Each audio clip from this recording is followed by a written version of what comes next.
Chapter 446. The development of the situation was not out of Tang's expectations. After Ronald put forward his conditions, he saw that Josiah was strongly against it.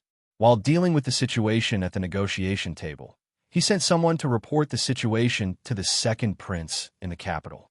This matter was originally done secretly, but unexpectedly, it was accidentally overheard by Philip, who then told Josiah about it. It had to be said that Philip was indeed extraordinary as a double spy. Without Philip, the negotiation of the new nobles would definitely not be as smooth and fast as it was now. However, after this secret operation was exposed by Philip, Josiah no longer had any psychological burden on his side. When it came to negotiating conditions, they would negotiate conditions.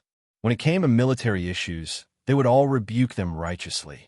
Now that the other side was strong, Ronald and the others naturally felt a little uncertain in their hearts. Under the yes-man's subservience, they wondered if the other side had any trump cards that they had yet to reveal. Their success was due to Philip, and their failure was due to Philip.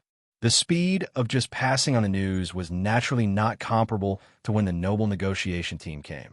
Moreover, with the status of Ronald and the others, it was not a problem for them to use the teleportation portal. About a week later, when both sides had almost reached an agreement, the new nobles finally received instructions from the capital.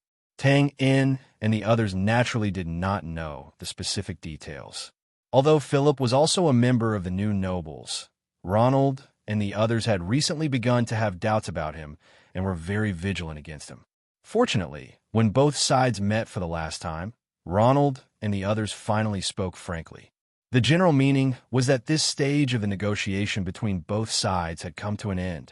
Next, they would follow this side to the 100,000 Mountains to meet with Lhasa for the final negotiation. If all went well, this agreement would be initialed on the spot. After hearing this, Josiah and the other higher-ups all had mixed feelings.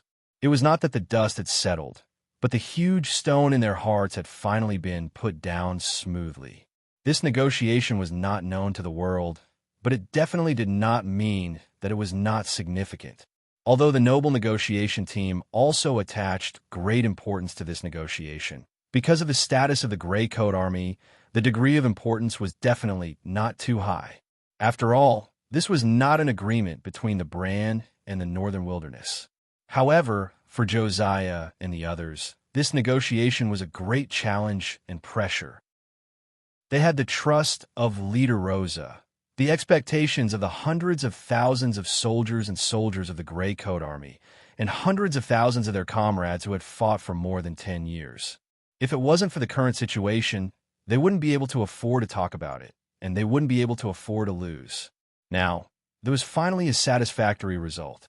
If it weren't for the special environment and the fact that they didn't want to lose their composure in front of Ronald and the others, they would definitely howl to the sky and cry bitterly. The meeting time was at noon, but the departure time was set for tomorrow morning. This was normal. Josiah could leave after packing up, but it was much more complicated for the negotiation team.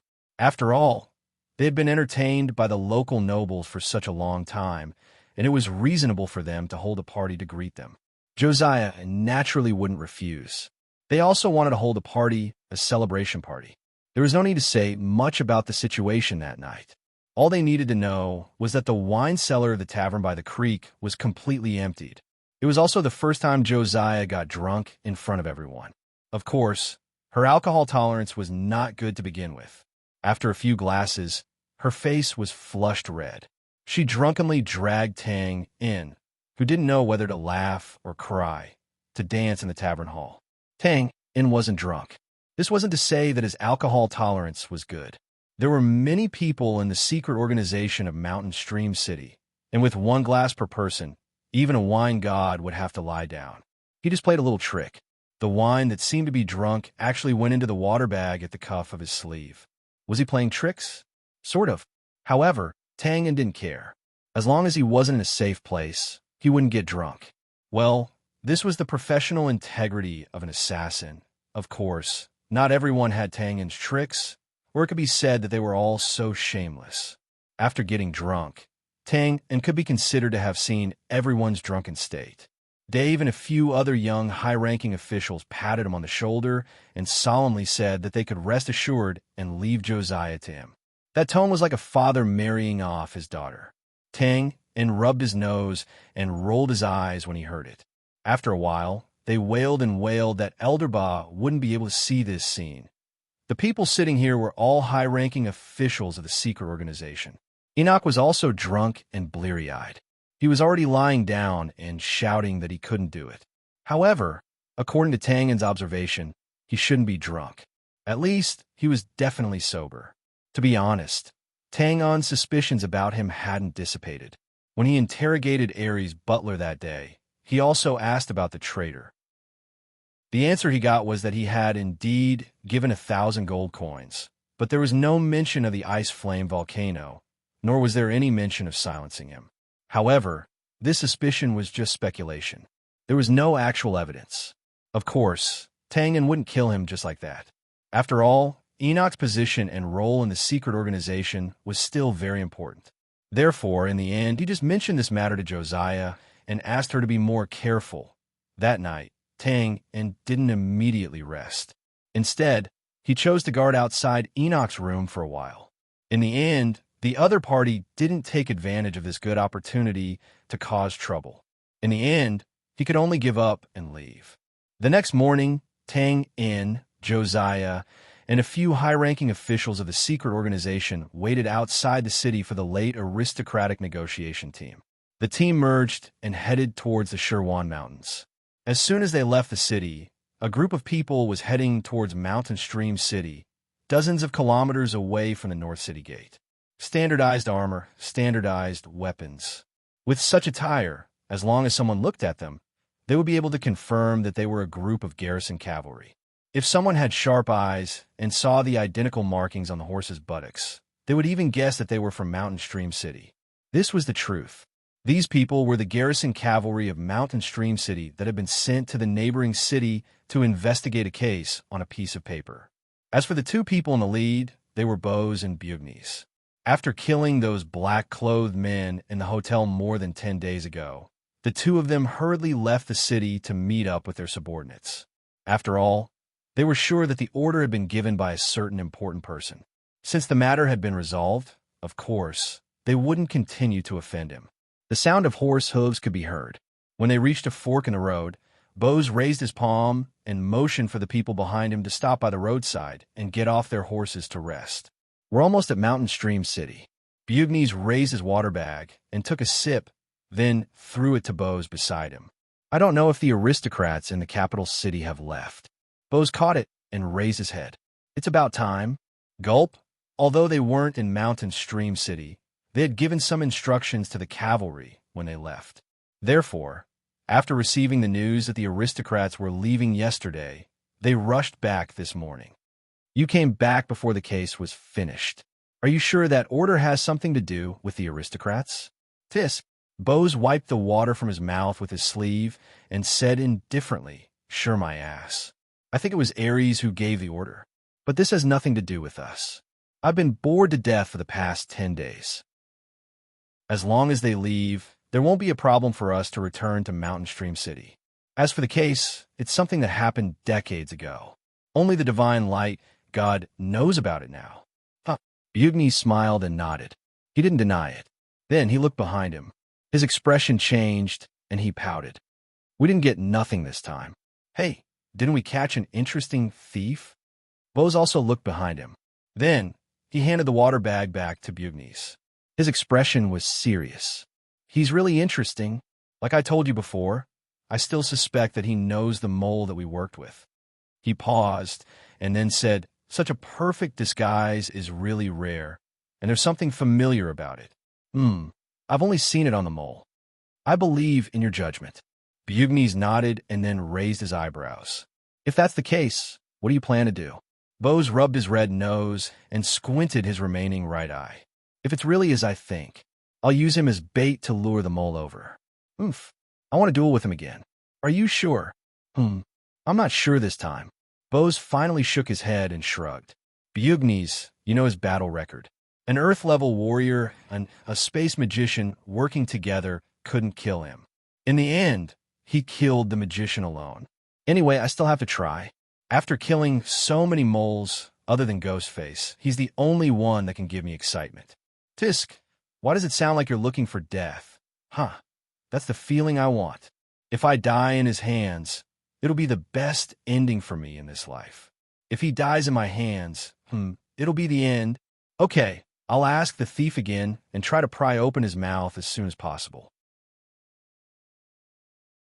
Chapter 447. At the fork in the road, other than this group of resting garrison cavalry, there were no signs of people or carriages on the official road. Drinking water, feeding the horses, chatting, sitting on the ground to rest. After dismounting, the cavalrymen went about their business in an orderly manner. However, among them, a middle-aged man sitting alone in the middle of the crowd was rather eye-catching. The reason why he said that was because he was the only one who wasn't wearing standard armor. Not only that, his hands and feet were tied with thick and heavy chains. Needless to say, combined with the current situation, there was no doubt that this was a criminal that Bose and the others had caught. Who the hell invented this iron chain? Do you have to be so rough? Can't you just give me a lock? F***CKU. No wonder you didn't search my body. You can't even cut me with weapons. The middle-aged man who was fiddling with the chains and cursing softly had a sallow face. He was a little haggard and looked very depressed. If Tangen was here, he would definitely recognize that this was Jack, who he had just parted with a week ago. That was the truth. Jack was unlucky. After he found out from Tang and that Bose was still in Mountain Stream City, he left after a few days. But who would have thought that Bose had already sneaked out of the city before that? What was even more tragic was that just last night, when Jack was itching to commit a crime in a city, he coincidentally bumped into Bose who was passing by, and this was also the reason why Bose was in a hurry to return to Mountain Stream City. After the Alexna incident, although he wasn't sure what Tang In was doing with a noble negotiation team, he vaguely knew that the two were definitely related. Now that the nobles had left, he was naturally worried that Tang In would leave with them. Bose casually walked over and looked at Jack. He raised his head and threw a new water bag to him. We're almost at Mountain Stream City. Have you thought it through? Don't worry, it's not poisonous. He grinned, moved the water bag away from his nose, and raised his head to take a sip. TSK. He raised his chained arm and wiped his lips. Jack looked up with a confused expression. What are you thinking about? I really don't understand what you're talking about. Keep pretending. Bose glanced at him from the corner of his eyes and sat down beside Jack. He patted his shoulder and said, Bose, am a little famous, but it's not to the extent that a random thief would shout my name in such a way. Jack's body trembled at first, and he subconsciously wanted to move to the side, but Bose's broad palm on his shoulder forced him to stay where he was. After hearing this, the corners of his mouth couldn't help but twitch, revealing a vexed expression. In fact, when he met Bose last night, the other party had no intention of making a move. One had to know that he was wearing the disguise given by Tang In on his face. Bose could not see through it at a glance. However, Jack was the first to feel guilty. He subconsciously called out Bose's name in fear. Well, that's because I've seen you before. Make it up. Keep making it up. Bose's tone was mocking, obviously not believing him. He pointed at Jack's face and said, It's useless to quibble. This is the main point. Such a perfect disguise. Tell me, what's your relationship with the guy with the pitted dagger? I don't know. Jack's expression was bitter as he shook his head in denial. It could be said that ever since he had obtained the disguise, it had become his biggest reliance, and his sense of security had increased by a lot. However, Jack had never thought that he would one day fall into Bose's hands because of this disguise. What a laughable sense of brotherhood. Bose smiled and shook his head, squinting his right eye slightly. When we reach Mountain Stream City later, I won't be as polite as I am now. Well, you're a thief, so you should have been in the interrogation room before. TSK. Think about the whip, knife stool, soldering iron, water cage. Jack's expression became more and more unsightly as he spoke of all kinds of torture instruments. Finally, he roared angrily, I admit that I'm a thief, but according to the Empire's laws, stealing shouldn't be punished like this. Oh, you even know the Empire's laws. You're quite professional. Bose smiled and reached out to straighten Jack's collar, then pulled him in front of himself abruptly, spittle flying out. Look carefully, it's not the Empire's laws in front of you. It's me, Bose. Bose, do you understand? Jack was slightly stunned. Bose raised his voice and roared in thunder. If you don't want to taste all the torture instruments in the police station one by one, if you don't want to live a life worse than death, then answer my questions honestly. Tell me, do you know him? He stuttered. Yes. Where is he? He continued to roar anxiously. That's impossible. Bose blinked, his mouth still open as he roared. Then he came back to his senses and leaned back to laugh. He patted Jack's shoulder with a normal expression. You got guts. Jack shrugged and bowed slightly. Thank you for the compliment. It's my honor. Clap, clap. Bose clapped his hands twice and stood up expressionlessly. You're welcome. I like your sense of humor. I hope you can keep it for a little longer. I'll try my best. Bose heard this and squinted his right eye again, a cold light flashing in it. But this time, Bugnes had already walked over. He looked at Jack on the ground and shook his head. Old Bow, we should go. Bose exhaled and nodded, then turned and left. Phew! Jack, who had a calm expression just now, suddenly shrank back. He let out a long breath and wiped the sweat off his forehead. His face was a little pale.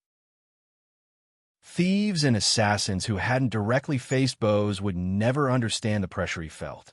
Jack used to be in Lion City, so he knew more.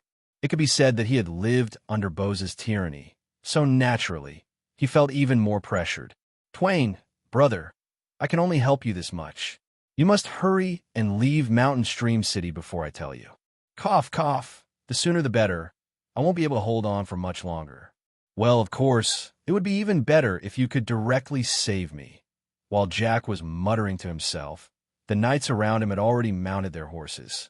Two of them walked over and were about to lift Jack onto their horses. Suddenly, Jack stopped. Hiss! A horse's neigh came from afar. Everyone turned their heads subconsciously and saw a man and a horse rushing over from the right side of the official road. But after this long neigh, the brown horse seemed to have exhausted its strength from running for a long time. Its front legs went soft and it fell forward. Huff! Phew! Hiss! Shock, relief, and gasps. In just a few seconds, the expressions of the knights changed rapidly. It turned out that the man on the horse had jumped up in time when the horse fell and avoided this sudden disaster with agility. Then he raised his head and probably saw the group of people here. His descending figure suddenly rose again and stepped on the void. It was as if there was an invisible highway under his feet as he flew through the air at high speed. As everyone knew, other than magicians, only warriors of the void level could fly. How could this not stun the knights who were unprepared? But in an instant, about 100 meters in front of the knights, the figure slowly descended. This distance was enough for everyone to see the man's appearance clearly. The young man's face was quite charming, but the most eye-catching thing was the long silver hair that swayed in the wind. He should not have reached void level yet. Bose and Bugnes looked at each other and saw each other's judgment. They nodded at each other. This judgment was naturally not baseless. This silver-haired young man was obviously looking for them. If he already had the strength of void level, he would definitely choose to land directly in front of them, not 100 meters away. Of course, even if he did not reach this level, being able to fly was also the right way to find the right path. In time, if there were no accidents, sooner or later he would completely step into void level. Without hesitation, Bose and Bugnes issued the same order and took the lead to dismount. Whether it was out of respect or for their own lives, they cannot stay on horseback and look down on this great master. It should be known that as long as the other party moved his hand, crushing them would be no more troublesome than crushing a few ants. At this level, the name of the police station was completely ineffective. It was precisely because of this psychological deterrence that everyone was a little scared. They nervously looked at the silver-haired young man who seemed to be walking slowly, but was actually fast. At this time, everyone, including Bose, did not notice that Jack behind them was trembling at a high frequency at this moment. His face was as pale as paper, as if he would faint in the next moment. In fact, if he had a choice, Jack would have fainted right now. Bose and the others did not recognize this silver-haired young man, but he did. It was when he and Tang Un went to the black market in Riva City and bumped into him head-on. At that time, Tang Un's warning was still in his ears. If he met him, run as far as you can. This was Yima, the leader of the Dusk Hunter group. Of course, thanks to Tang Un, he was now a lone leader. F***CK. I'm going to die this time. Originally, Jack was wearing a disguise now. No matter how good Yima's memory was, he would not be able to recognize Jack. However, during the few days in Mountain Stream City, Tang Un had told him about killing Eunice, as well as being chased by Sang Pu and Oliver. Therefore, Jack was very clear that if Yima recognized Bose, he would not hesitate to kill him. At that time, Jack did not think that he and the other cavalrymen would be able to survive. While Jack's body was cold and his heart was dead, Yima had already arrived in front of everyone. He nodded and asked politely, "Excuse me, how do I get to Mountain Stream City?" That way." Bose was stunned for a second and then pointed out the direction. Yima's lips curled up as if he wanted to express his gratitude. However, at this moment he suddenly frowned. He looked at Bose's outfit and then looked at the cavalrymen around him. He paused and said in a strange tone, "You are the garrison cavalrymen?" The garrison cavalrymen of Mountain Stream City?" Bose was a little alarmed, but he still did not understand the situation. He nodded and said yes. "Heh." Yima raised his eyebrows and shook his head. He sighed at his luck and then smiled. "Then who is Bose?" Chapter 448. Who pushed me?" As soon as Yima's voice fell, Jack, who was behind him, seemed to have been tripped by someone. He jumped out from behind and knocked over a few cavalrymen. Before Bose and the others could react, he quickly got up with a frightened expression. "Bose? The murderous, insane, shifty-eyed Bose is here. Don't think that you can scare me with this method. I won't confess." As if he had heard something extremely terrifying, Jack kept looking around with a panicked expression. He seemed to be very scared. It had to be said that Jack's words and actions were so sudden that everyone present was stunned. There was a short period of silence in the field. Please talk to him quickly, or he will die.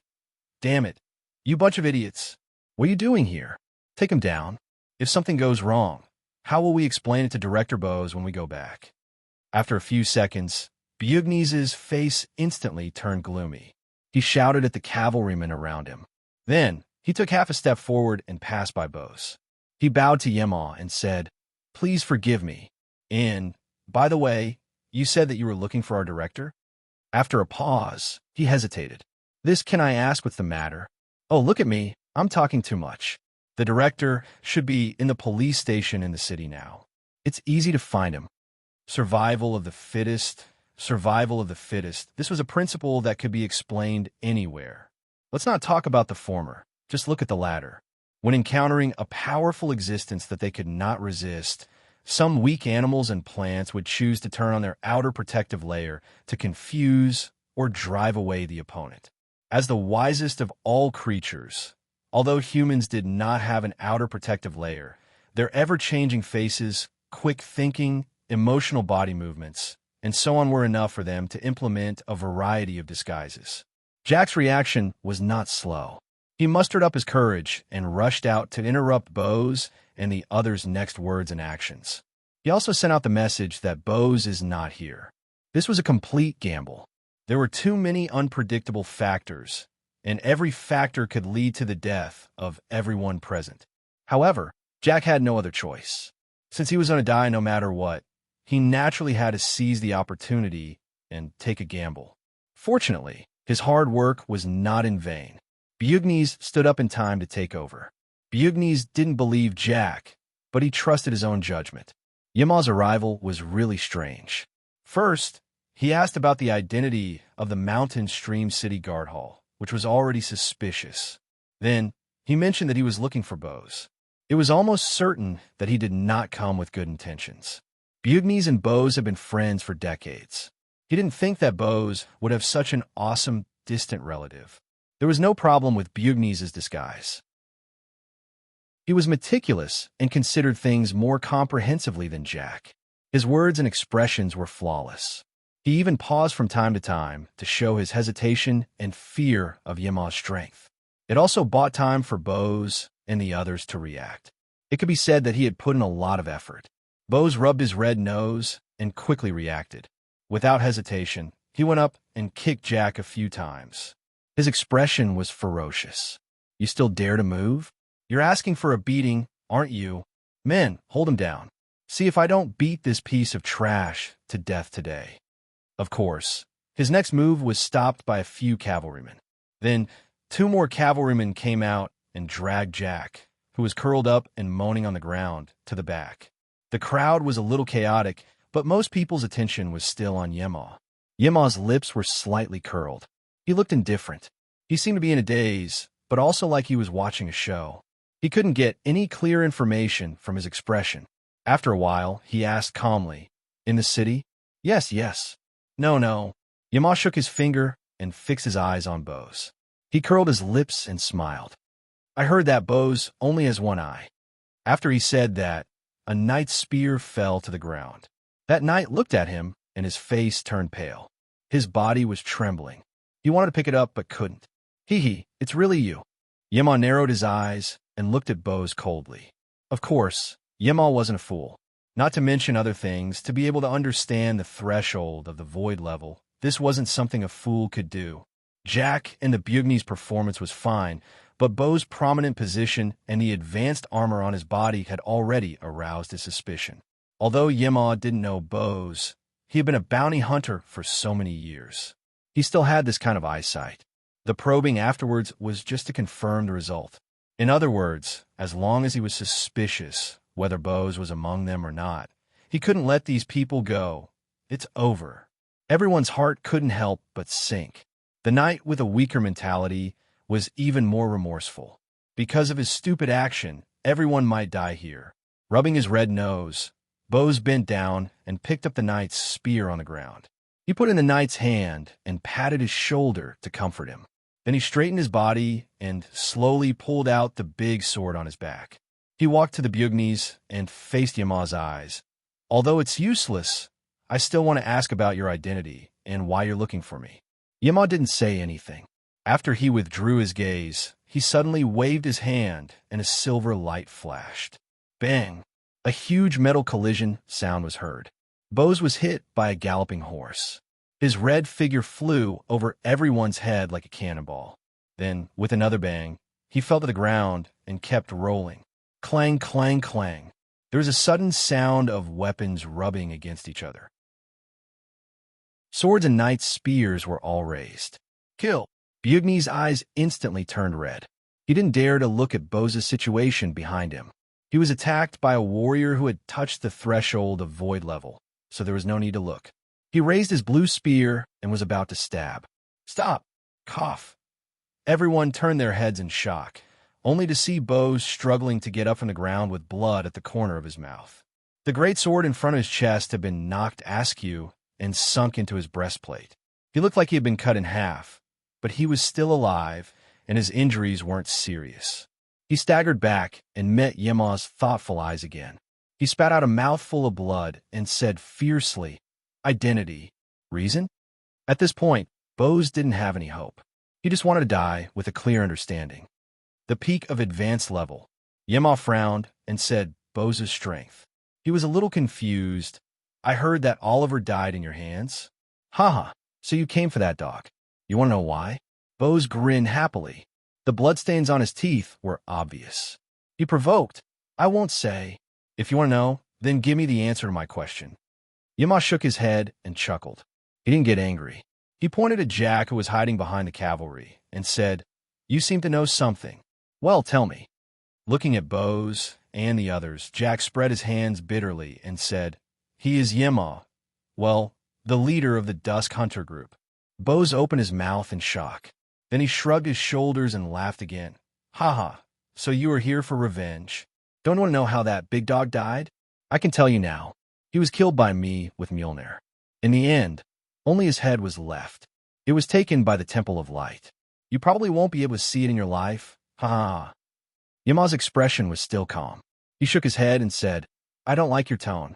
After saying that, he opened his hands. Like a gust of wind, his silver hair fluttered.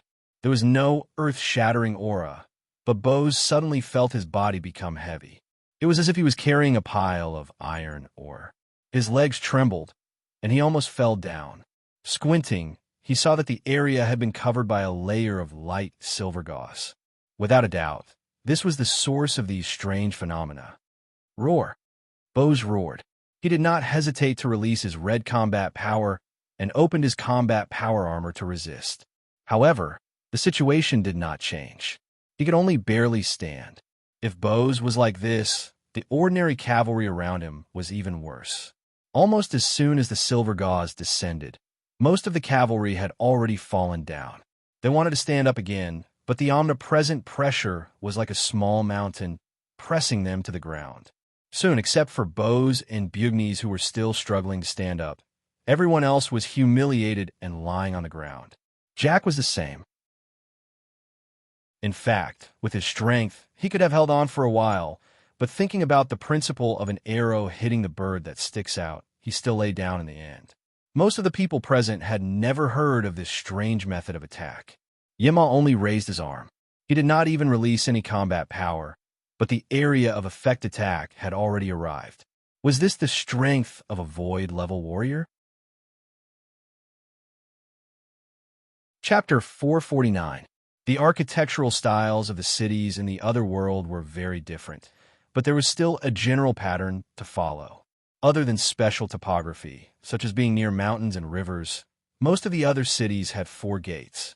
Therefore, Tang In and the others who set off from the West Gate naturally did not know what was happening dozens of kilometers away from the North Gate. However, this was not a small matter, and naturally, it would not remain silent. In fact, after Bose and the others returned to Mountain Stream City, they immediately reported Yema's existence to the church in the city. Needless to say, it was naturally a huge shock. On the surface, in the article that Tang In had written, it was Eunice, Sang Pu, Oliver, and the others who had cooperated to destroy the sainted statue, and it was now confirmed that they had been killed one by one. However, how could the authority of the Temple of Light be blasphemed? The only remaining leader of the Dusk Hunter group, Yema, was still wanted in the open and in the dark. Bose did not hide anything. First, he sent Yema's portrait, and then he explained the situation one by one. The bishop in the city was naturally shocked that Yema had touched the threshold of void rank. Fortunately, the second batch of the Temple of Light team that wanted to kill Sang Pu and Oliver had not yet left the north, so the order to pursue and kill was quickly issued. It was already 3 days later when Josiah and the others received the information from the secret organization. In the carriage that was moving at a constant speed, Tang Un's breathing stagnated when he first saw the information. A chill ran up his spine, and he almost jumped up, but then he felt a lingering fear. Damn. Luckily, I ran fast enough. After the fierce battle with Sang Pu and the others, Tang Un's strength had increased a lot, but he did not have the confidence to fight a battle with Yema. Touching the threshold of void rank and earth rank were 2 completely different concepts. He could kill Sang Pu by luck, but if he fought Yema alone, he would definitely die. Because of the merger of the teams, Philip now stayed by Tang inside all day, or more accurately, he wanted to rely on Josiah. At this moment, he happened to be at the side. According to the intelligence report, the golden sword light that appeared out of nowhere and repelled Yema. He opened his mouth, but didn't say a word. At this time, Tang In calmed down and found the information suspicious. There was no doubt that Yema had gone to look for Bose, but in the end, he returned without success. This was puzzling. Bose was at most at the peak of the advanced level, and so was the Bugnes. As for the ordinary cavalry, they were even weaker. Where did this terrifying golden sword ray come from? That thief who escaped? That's not right. If that thief really had such strength, how could he have been captured by Bose? Suddenly, Philip, who was at the side, hit his palm hard. The corner of his mouth twitched, and he had a pained expression. He muttered intermittently, "Dagger, dagger. I actually used it. Damn, I can't even bear it. Ah, my little heart. I can't take it anymore. I can't take it anymore." Looking at Philip's epileptic behavior, Tang En's mind flashed. He was stunned, and then he said hesitantly, "Thief, dagger. You mean that thief is Jack? Dagger, the one you have?" "Of course it is." "Ah, damn Jack. Damn it. Why didn't I think of coming over in the first place? Damn it." Philip kept beating his chest and stamping his feet. He looked like he was in pain, and he regretted it. Is it really Jack? This guy is so unlucky. Tang En was also speechless when he heard this, but he reacted in an instant. He looked at Philip suspiciously. "Wait, you mean the golden sword light was emitted by that dagger? Damn, who the hell are you?" Tang En was really shocked. A single sword strike repelled a void-level warrior, and the initiator of the attack was actually a dagger that had no self-consciousness. What an incredible and unreasonable situation. "Don't ask." Philip waved his hand sadly.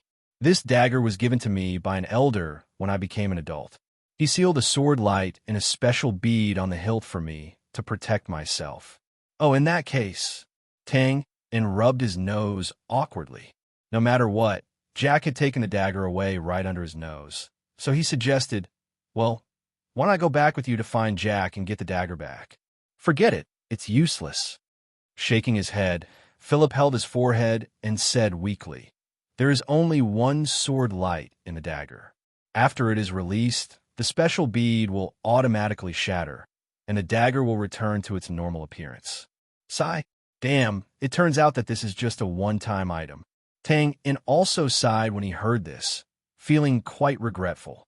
If the dagger could be used a few more times, Tang En would definitely pull Philip and dig 3 feet into the ground to find Jack. With such a terrifying sword light in hand, Sessman and Sylvia would be easily eliminated. Revenge must be taken. Hey, wait. Tang En's heart suddenly moved, and he glanced at Philip's waist. "I remember that when you were at the hotel, in addition to the dagger, you also had an inconspicuous belt. What do you want?" Philip didn't have time to lament and held his waist. Nothing." Tang En casually retracted his fiery gaze and picked up the teapot with a smile. "Come, have some tea. Have some tea." "Well, Philip, you and I have known each other for a long time." Stop. Philip quickly interrupted and smiled bitterly. "Tang, you can't take advantage of a situation like this. Your strength is already so high, and you still want to take advantage of me? This is called sharing blessings. I know, my enemy is stronger." Philip shook his head helplessly and continued to smile bitterly. "Tang, it's not that I don't want to help you. Well, yes, this belt has some special functions, but it is different from the dagger used to attack. Its main function is to protect my life, and other than me, no one else in this world can use it." Tang En was surprised. "What do you mean? My family has a single heir, and this belt needs to be verified by the bloodline. You know that, right?" Philip explained. "So other than me, even if anyone else gets this belt, they can only tie it around their waist as a decoration." Tang En grimaced as if he had a toothache and was a little speechless. He knew about the bloodline verification. As the name implied, it could only be produced between direct blood relatives. Without a doubt, this method of verification was undoubtedly safe, even safer than magical means. However, the implementation of this method was too difficult, and now it was almost lost. Tang En only learned about it from the old butler because the system often scanned the books. Shaking his head, Tang En reluctantly gave up on this plan, but he still looked at Philip unwillingly and smacked his lips. "I didn't expect you to be a treasure trove. Well, tell me honestly, how many more good things are you hiding?" "Damn, I really don't have anything this time." Philip took out his jacket pocket and hung it outside to show his innocence, and said helplessly, "Do you think this thing is like bread that can be taken out casually? This is all given to me by my elders, and no amount of money can buy it. Sigh, my dagger, my fragile little heart. Well, in any case, you saved Jack's life, didn't you? Well, that guy's life is a little cheap. Cough, cough. but he's also a friend.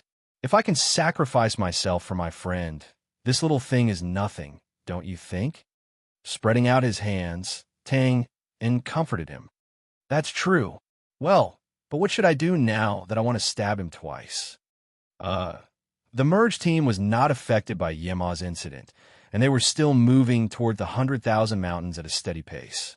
In this way, it was not that Tang and the others looked down on Yema, but in fact, Yema was a major hidden danger to Tang and the entire Grey Coat army. However, now that Yema could not possibly know Tang In's whereabouts, he naturally could not be considered a threat.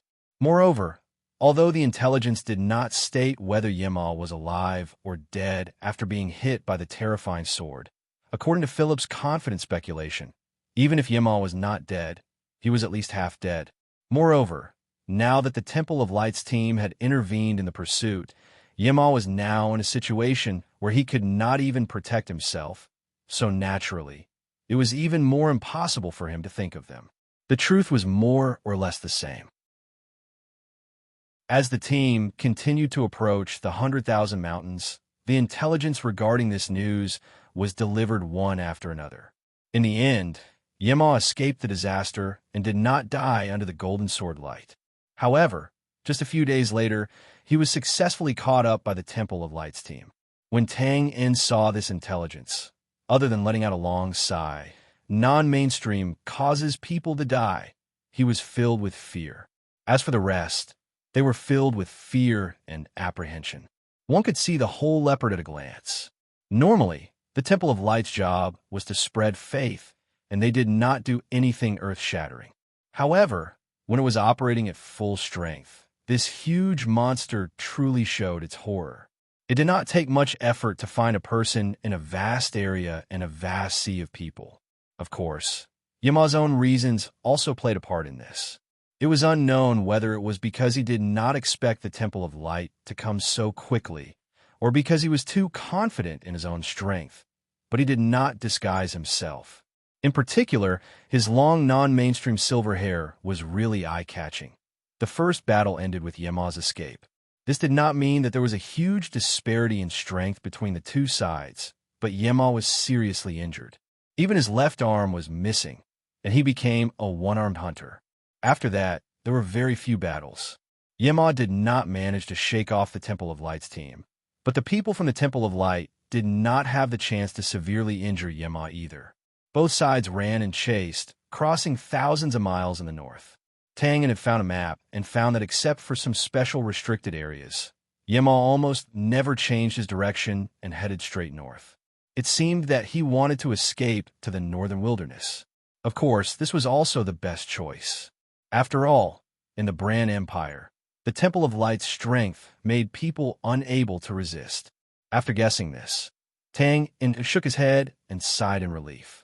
Although it was a pity that Yema was not killed, as long as the other party escaped to the northern wilderness, the threat to him would undoubtedly be reduced to the minimum. Then, the team entered the 100,000 mountains. Chapter 450. On the winding mountain path in the 100,000 mountains. Sir, be careful. Be careful, be careful. Don't you know how to say something else? This damned broken path, damned negotiations, damned Grey Coat army, damned new nobles, damned. In short, everything is damned. The cavalryman thought for a while and said hesitantly, Sir, be careful. You, Before he could vent his anger, it was suddenly covered by a cry of surprise. Sir, someone help me. Sir has fallen into a ditch. The 100,000 mountains could be said to be barren, so the roads naturally couldn't be good. In fact, not long after they entered, this negotiation team could only abandon the carriages and change to horses. But even so, there were still some places that were not easy to travel through. And the nobles were used to living like princes, so they naturally couldn't bear the pain of the bumpy ride and the rough weather. Ronald and the others were fine. After all, they had a mission, so they could still grit their teeth and endure it. But Simpson and the other traditional nobles were in big trouble. They had come here unwillingly, and now they were being tortured. Of course, they couldn't help but curse as if they had eaten exploding crystals. Tang, In, and Josiah came up from behind and asked Philip, who was walking back, "Why aren't you moving?" Philip spread his hands and said helplessly, "Someone fell into a ditch, and we're trying to get him out." Josiah was slightly stunned. Are you okay?" "It's okay. That ditch isn't deep, and there's water. It's just a little embarrassing at most." Philip waved his hand nonchalantly. Then he looked at the dispirited nobles and turned to ask, "How far is it?" "Well, I'm afraid these old fellows won't be able to take it." Tang In replied, "If the previous information and map are accurate, well, we'll reach it after crossing this mountain." "We still have to cross the mountain?" An old voice filled with grief and indignation came from his side. Simpson walked over shakily with a wooden stick in his hand. His originally gorgeous robe now looked more like a tramp's outfit that had been pieced together. What kind of joke is this? We've already climbed countless mountains. I swear that I've never walked this far in my entire life, and we still have to climb mountains? No, I strongly request a rest now." "I'm sorry, sir. We rested half an hour ago, so we have to keep going."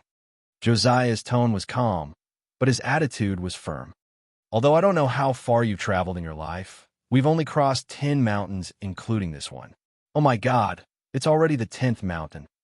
Simpson's body was shaking like a candle in the wind. His voice was even more desolate. No. If we go any further, someone will die. This is murder, plain murder." Josiah frowned and wanted to say something, but at this moment, a burst of chaotic sounds mixed with the clashing of weapons suddenly came from the front. "What's going on? Is it bandits, is it?" Simpson, who was on the verge of collapsing, suddenly looked like a rabbit that had been shot by an arrow. He took a quick step and nimbly leaped behind Philip as he asked in a trembling voice. There was naturally a reason for such a violent reaction. Other than the mountains, the 100,000 Mountains had the most bandits and bandits.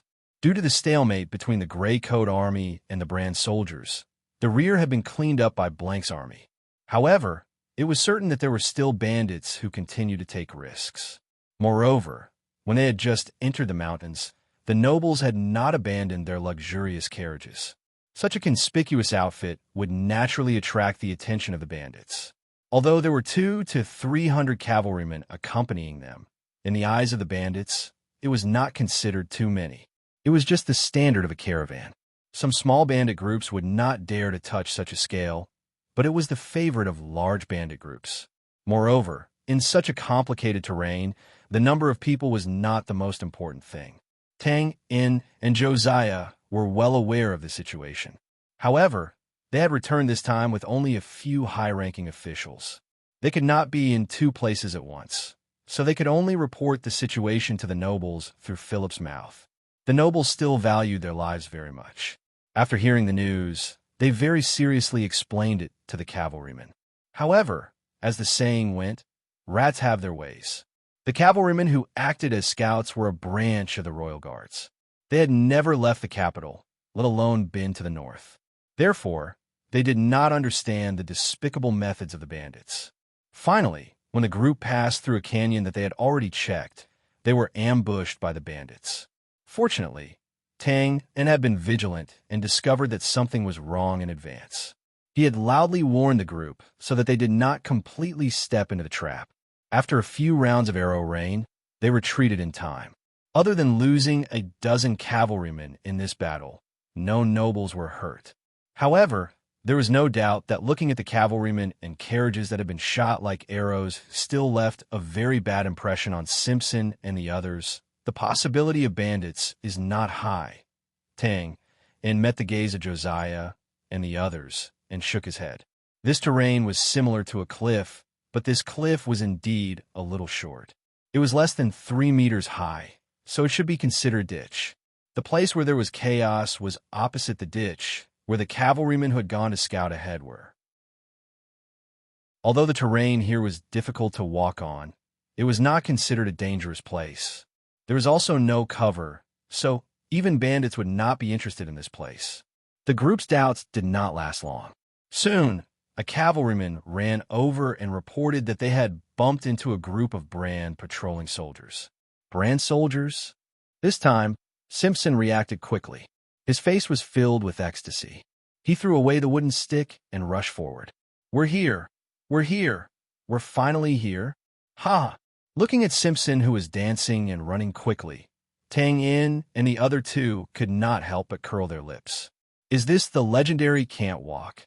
Are you kidding me? However, although they were complaining in their hearts, they still looked relieved. The appearance of the brand regular soldiers here could only mean that they were sent by the Blank's army to patrol. After all, in addition to preparing for battle, they also had to take on the task of preventing the Gray Coat army from escaping. Oh, right, brother. Looking at the chaotic scene opposite them, Tang In asked casually, "Why are you guys arguing?" The cavalryman spread his hands helplessly. They said that the battlefield ahead is a restricted area, and they won't let us get close. They told us to go back the way we came. You guys didn't reveal your identities? This negotiation was added at the last minute, and they could not be exposed. Naturally, it was impossible to inform this army in time. However, as long as Ronald and the others met the general and revealed their identities, all the problems would naturally be solved. The cavalryman looked even more depressed. He pointed to his chest. I told them that I've even mentioned your titles, but they didn't believe me. Tang Un and the others were stunned. Then, they looked at the dusty face of the cavalryman and his armor that was covered in holes and scratches. They immediately knew the answer. Regardless of their combat strength, the Royal Guards were still very famous. Every year, a group of outstanding soldiers would be selected from each legion to enter the capital and be assigned to this sequence. For ordinary soldiers, as long as they entered the Royal Guards, it meant that they would live a carefree life and have a bright future. Therefore, as long as they were brand soldiers, they would definitely know. And now, the soldiers opposite them did not believe it because of this reason. For example, this was equivalent to listening to all kinds of praises and promotions before a blind date. They would imagine that the other party was tall, rich, handsome, or something like that. However, when the other party really appeared in front of them, they would find that he was a typical loser. This kind of disillusionment naturally brought about a strong sense of disbelief. Thinking of this, Tang In and the others simultaneously looked at Simpson, who was nimbly crossing the ditch. It seemed that this person's image was not much better. On the other side of the ditch, the quarrel continued. And as the anger rose, weapons were raised from time to time.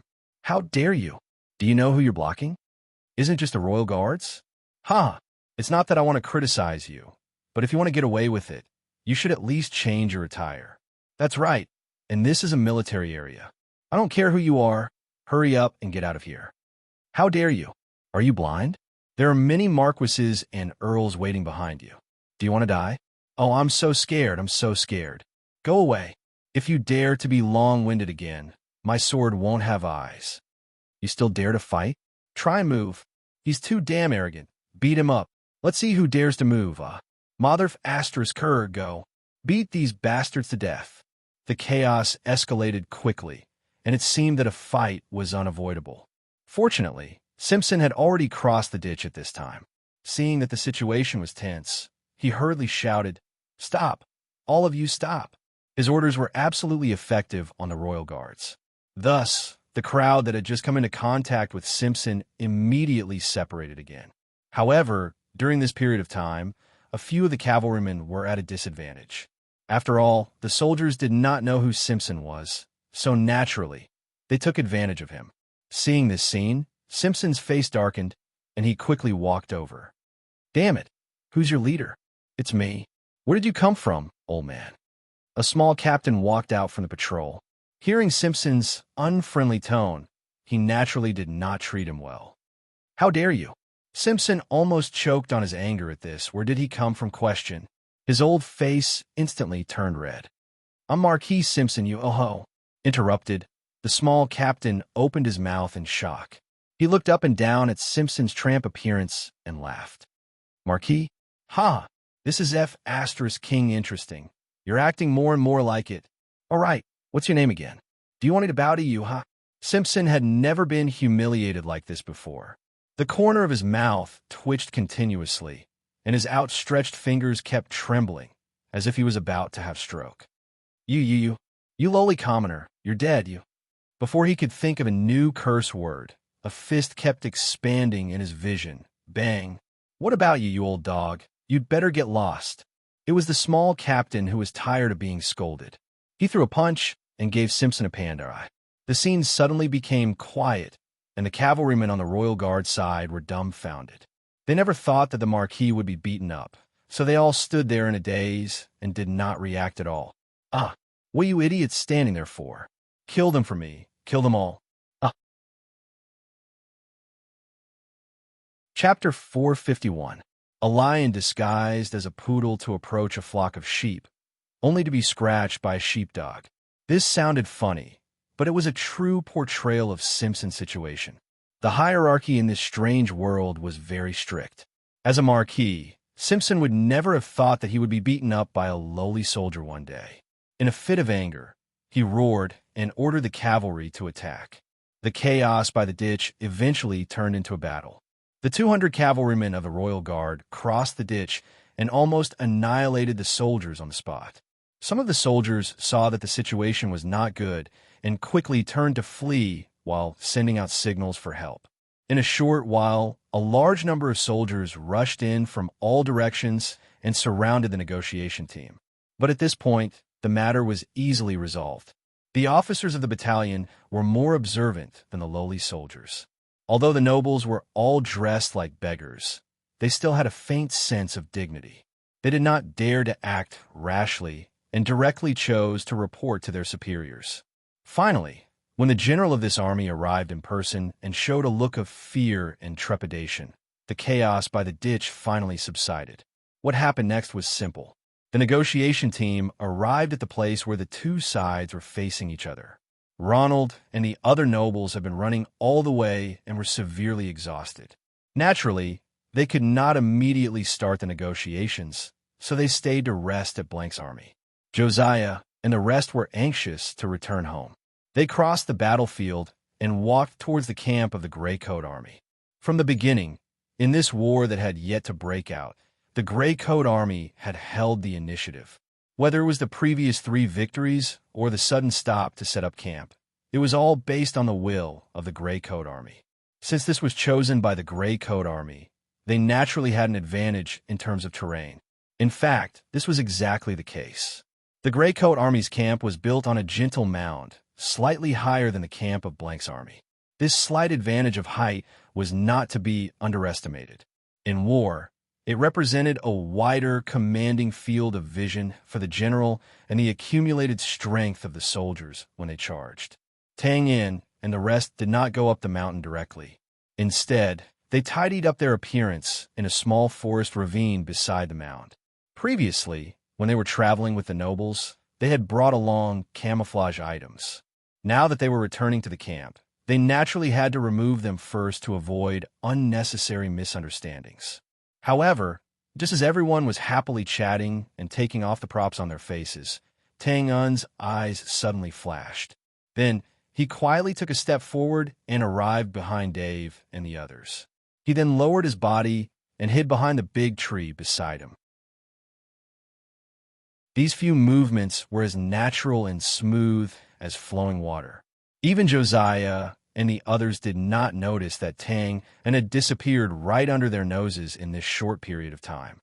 When he reappeared, Tang and was already behind a shrub that was half a man's height dozens of meters away.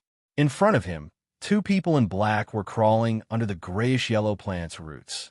At this time, the 2 of them were leaning forward to observe Josiah and the others. Obviously, they did not expect that someone behind them was also looking at them with an inquisitive gaze. Scout! Tang Yin guessed the most likely possibility. However, he still had some doubts in his heart because these 2 people gave him a sense of familiarity, not in their appearance, but in their demeanor. On the surface, it seemed that the 2 of them were observing, but in fact, one of them was slightly shaking his head. His attention was focused on the surrounding environment. This was a kind of tactical cooperation. One person was monitoring, and the other was assisting. Combined with some small gestures, it was a bit like the style of the gray space. Could it be that they were the new recruits of Michio? Tang and pinched his chin and guessed. Then, He shook his head lightly and stepped on a dead branch. Bang! The sound wasn't loud, but it was like a clap of thunder in the ears of the two men in black. Their bodies shook violently, and they didn't have time to turn around. They quickly pounced to the sides, their daggers flipped out, and the blade light wrapped around their bodies. Looking at the two slightly shocked faces, Tangan touched his nose and confirmed that they were not the first or second members of the gray space. Just as he was about to open his mouth to ask, he didn't expect that after the two men stomped on the ground, they would thrust their daggers forward and attack him with the force of thunder. Damn, so straightforward. Tangan grinned and raised his hands to meet the dagger, as if he wanted to slap it away. The two men in black reacted quickly. Their eyes flashed with a trace of light. When the daggers came into contact with Tangan's wrist, they quickly rotated their daggers at the same time. They changed from stabbing to wiping and instantly cut towards the artery on Tangan's wrist. The timing of this change was quite good, and it was done in an instant. There was no time for Tangan to react. The two daggers smoothly cut into Tangan's wrist. However, it seemed to be too smooth. The daggers directly cut through Tangan's wrist. It seemed that the whole hand was cut off. Of course, this was not the effect that the two men in black expected. Their eyes were filled with doubt, but it was immediately replaced by fear, because there was no blood spurting out from Tangan's wrist. Huh. With a chuckle, Tangan's figure appeared behind the two men in black like a ghost. His hands grabbed their shoulders, and his feet kicked their knees. He simply put the two men on the ground. Bang, bang. The two men fell face down into the soil at the same time. Their arms holding the daggers were locked behind their backs, and they could not move.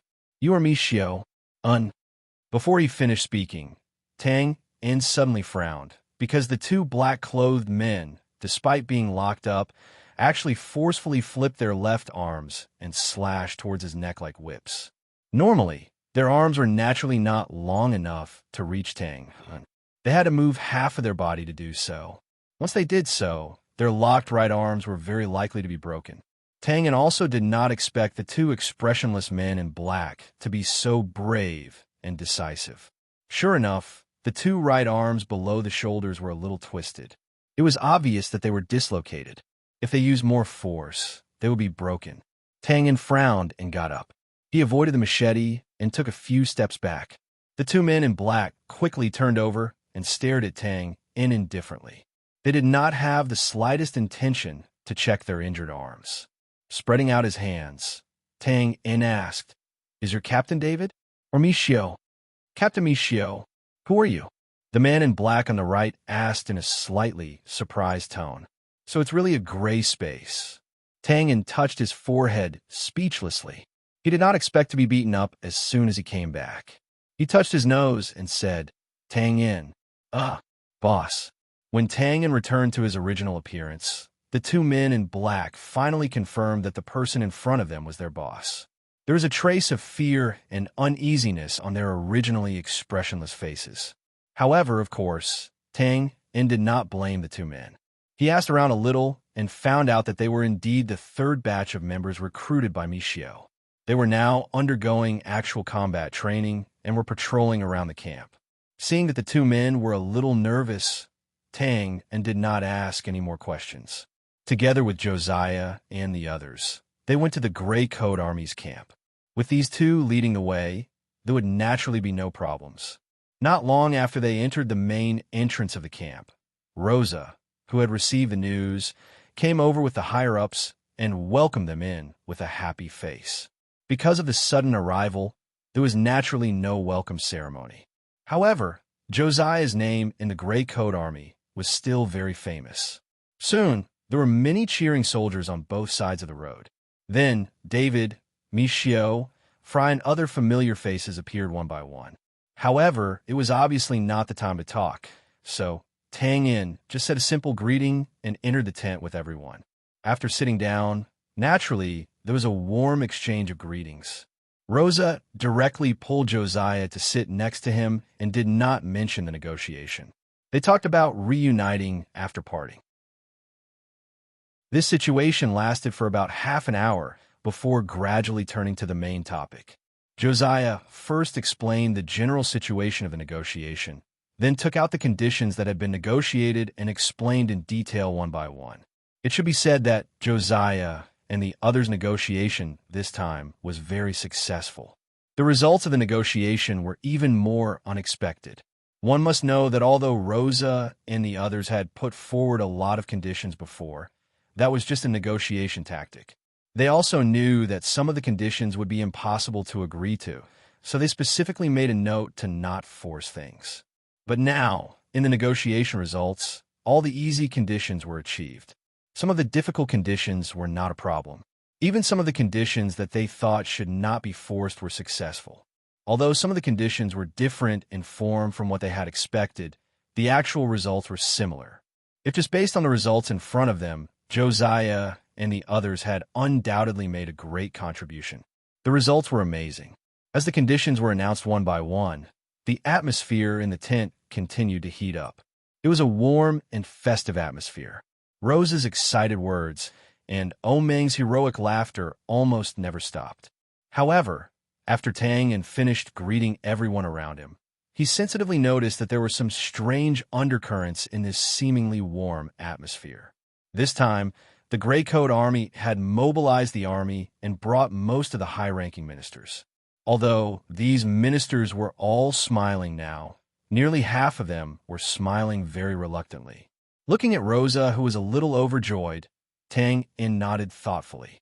He did not seem too surprised. This situation had been expected a long time ago. Not everyone had Rosa's vision and vision. Most of the high-ranking officials were born poor. Because of the limitations of subjective objectivity, they could only see the good situation in front of them. There was no doubt that Rosa's decision this time was somewhat risky. Before the test of time, no one could be sure whether it was right or wrong. Because of this, she was naturally under a lot of pressure. However, now that Josiah had brought back the results of the negotiations, it undoubtedly allowed her to breathe a sigh of relief. However, this atmosphere did not last long. When Josiah mentioned Ronald's conditions, which were 3 parliamentary votes in addition to the previous conditions in exchange for the disbandment of the Gray Coat Army, the tent suddenly fell silent, followed by fierce and loud objections. Many of the ministers slammed the table and stood up. Their faces were full of anger as they scolded the nobles for being unkind. Only Rosa, Meng, Bosco, and a few other ministers chose to remain silent and think. In fact, from Tangen's point of view, these ministers who were fiercely objecting might not know what they were objecting to. Or rather, they were just scolding with wishful thinking and had never thought of how to solve the problem. Of course, this had little to do with Tangen. In the end, he just sat there with a bored look on his face, yawning and listening to the slang that came from all over the place. Chapter 452. The next day, morning. When Tang suddenly opened his eyes, his gaze was still clear and cold, but his head was a little dizzy. Turning his head, he saw a big man carrying a basin of water with both hands, using his foot to lift the curtain and walk in. David? Oh, I'm back at the Gray Coat Army camp. David probably felt his gaze, so he raised his head and laughed. Haha, boss, you're awake. Well, Fry, Titan, and the others are too much. Isn't it just a promotion? They're so arrogant and brought so many people over. They're obviously trying to get boss drunk. Cough, cough, look at my stupid mouth. Boss, this is cold water. Do you want to wash your face to clear your head? Drinking. Looking at the pointed top of the tent, Tang finally remembered what happened yesterday. Yesterday afternoon, in the tent, the division heads were busy scolding and didn't come up with anything valuable. In the end, Rosa waved his hand and signaled Tang, Josiah, and the others who just came back to rest. As soon as Tang came out, he was surrounded by the members of the Gray Space and Fry. The latter said that they had found a place to drink, and then they escorted him there. They were all friends, and it was a reunion after a long time, so Tang naturally couldn't refuse. But when he arrived, he couldn't help but feel bitter. He knew he had been tricked. It turned out that Fry and Titan had made a few more contributions while Tang was away. They were no longer team leaders or company leaders, but battalion-level officers leading 300 people. The so-called drinking place was actually an open space on a hill. Other than the rows of wine barrels, there were hundreds of people waiting there. With such a lineup, not to mention Tang Yin, even a person at the level of a wine jar would kneel down. Tang Yin couldn't remember who was who. As long as someone raised a glass in front of him, he would subconsciously pick up the glass and drink it until he completely blacked out. Damn, don't let me get the chance. As he cursed Fry and the others, Tang Yin rubbed his head and got up. He looked at David, who was trying to please him, and raised his eyebrows. You don't look drunk. Of course not. Tui. No, I was pretty drunk last night, too. I just got up. Really, if you don't believe me, you can smell me. I still smell of alcohol. Hurriedly changing his tone, David, with an innocent face, grabbed his sleeves and said solemnly, "Oh, is that so?" Of course, Tang Yin didn't buy it. In terms of acting skills and disguise, David was indeed too inexperienced. He glanced at him and said, "Then why do I clearly remember that you were in the drinking party last night?" Well, David was stunned on the spot. Rolling his eyes quickly, he put on a fawning posture. "Boss, that was not my intention. I wanted to drink for you at first. Well, it was Fry and the others who instigated it. They are the culprits." Nodding, Tang Yin looked at David and said thoughtfully, "It turns out that you are here." Last night, Tang Yin was so drunk that he blacked out. Unless he entered the system space to check the replay, how could he remember that someone had advised him to drink? Knowing that he had been tricked, David was dumbfounded. Then, he slapped his forehead and felt depressed. If he had known that his boss was so cunning, he wouldn't have been so easily fooled. Splash. Tang Yin didn't have time to care about David. He splashed water on his face a few times. The water in the northern winter was very cold, and he instantly felt refreshed. In the end, he simply bent over and buried his entire head in the icy water. Waves of coldness stimulated him from all angles. It was very refreshing, and the dizziness from before instantly disappeared. After tidying up and changing their clothes, Tang Yin and David walked out of the tent. The sun was already high up in the sky. Although there was no warmth, the gloomy light still tried to show its existence, shining light to every corner. This was a military camp, not the City of Dawn. Naturally, there were no civilians in the Gray Coat Army. Instead, there were armored soldiers coming and going, changing shifts and patrolling. From time to time, soldiers could be seen walking as if they were flying, as if they were going to pass on some orders. Those who didn't have any duties were much more lazy. They gathered in groups of 3 to 5 and distributed their homemade cigarettes. They chatted and joked about the new recruits, and from time to time, they would burst into laughter. Everyone has been practicing the battle energy application skills that Uncle Zwafan taught us every day, and our strength has improved a lot.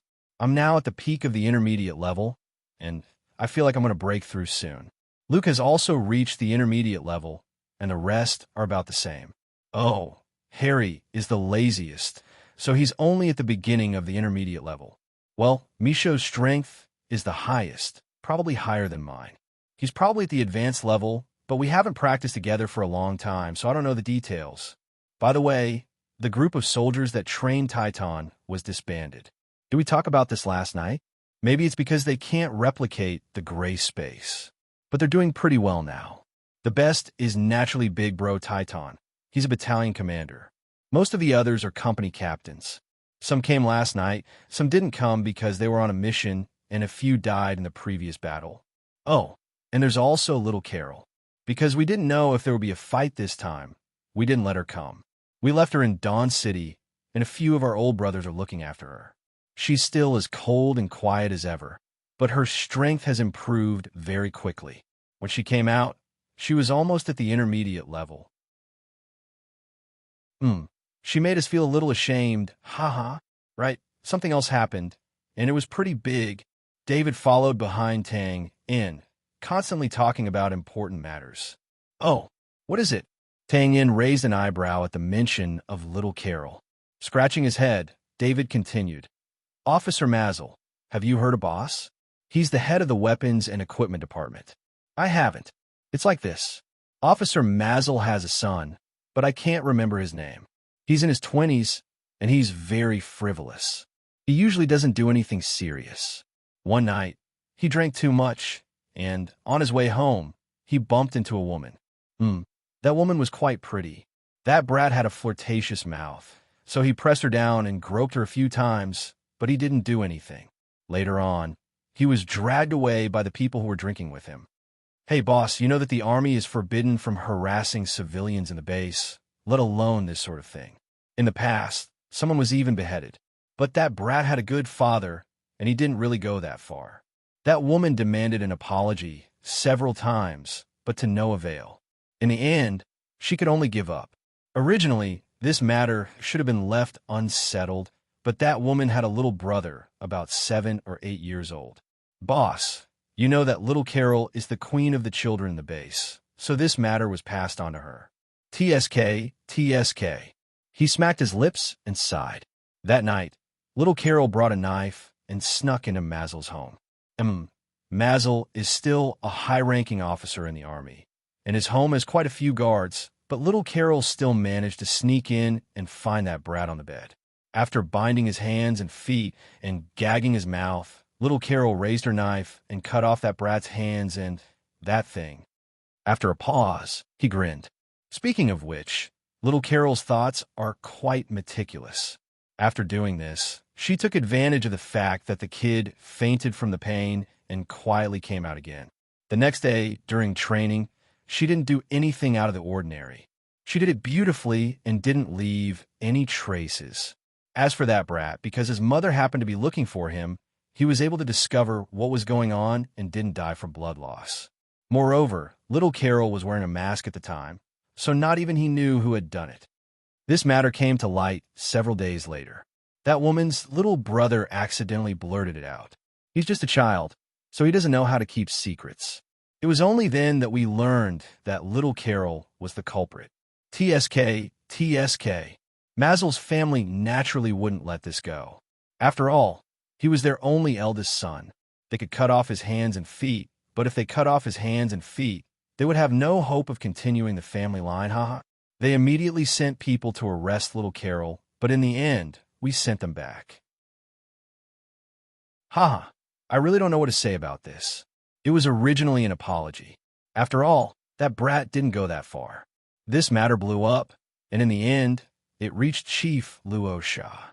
At the time, we were already prepared to send little Carol out of the 100,000 mountains to find the boss if the situation changed.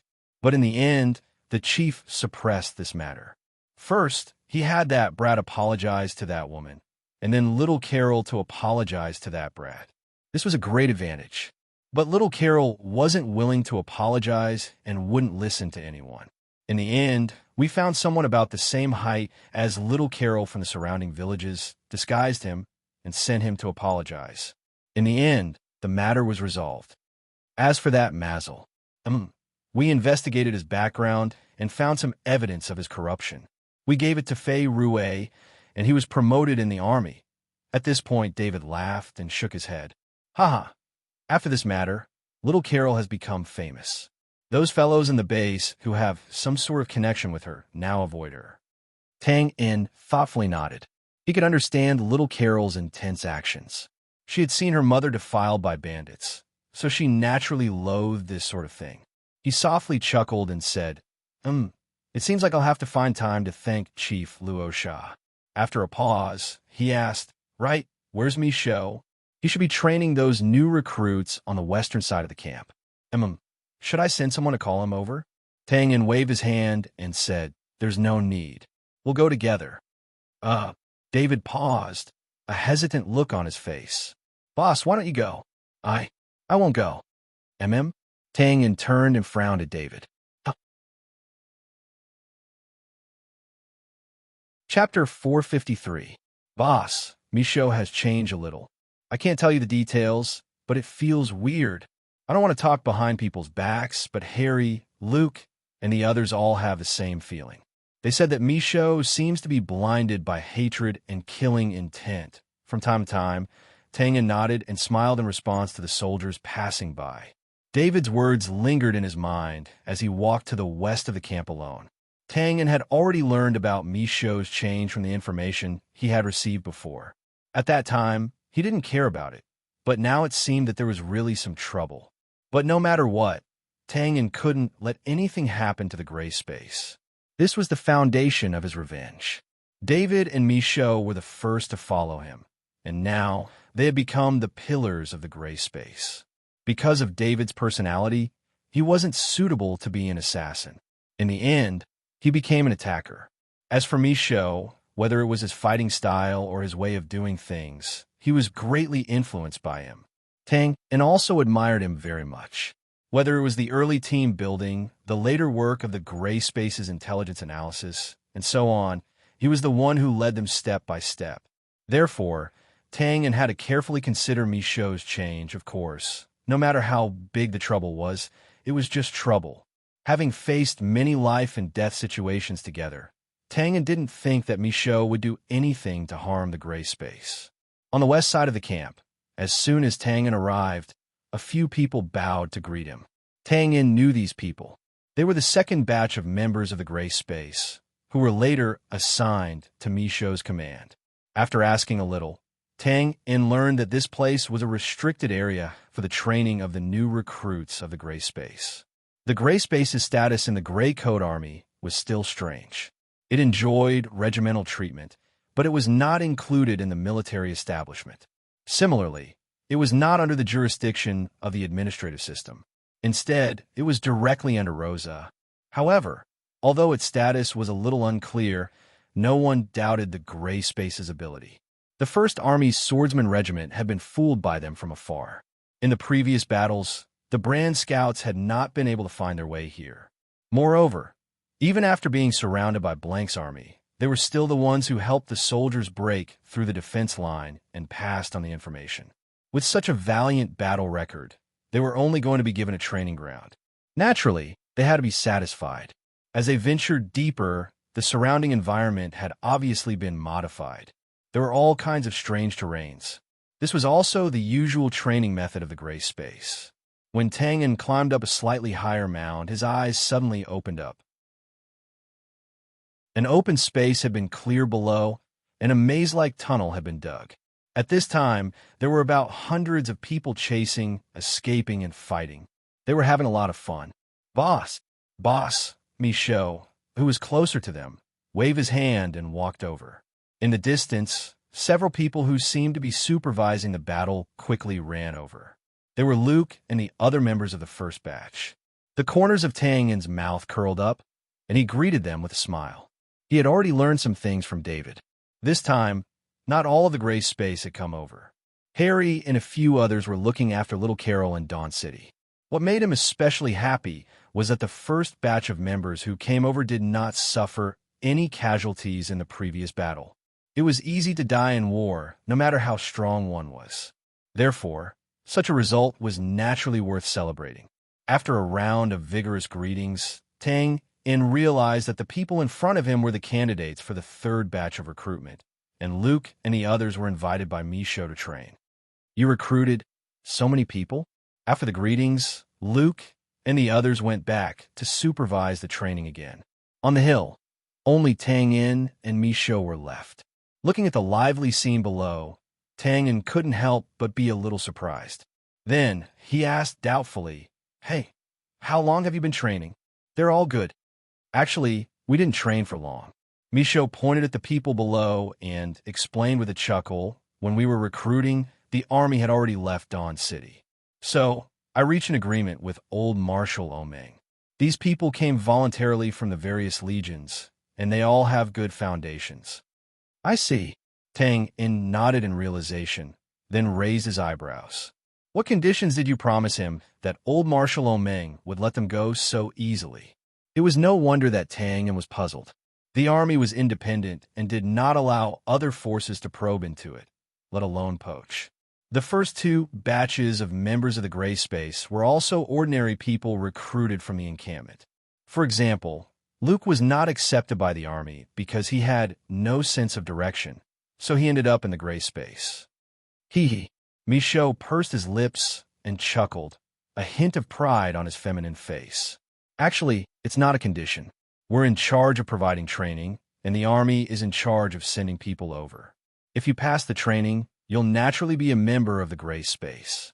Of course, the passing rate is very low, so most of the people who don't pass can only be sent back to the Army.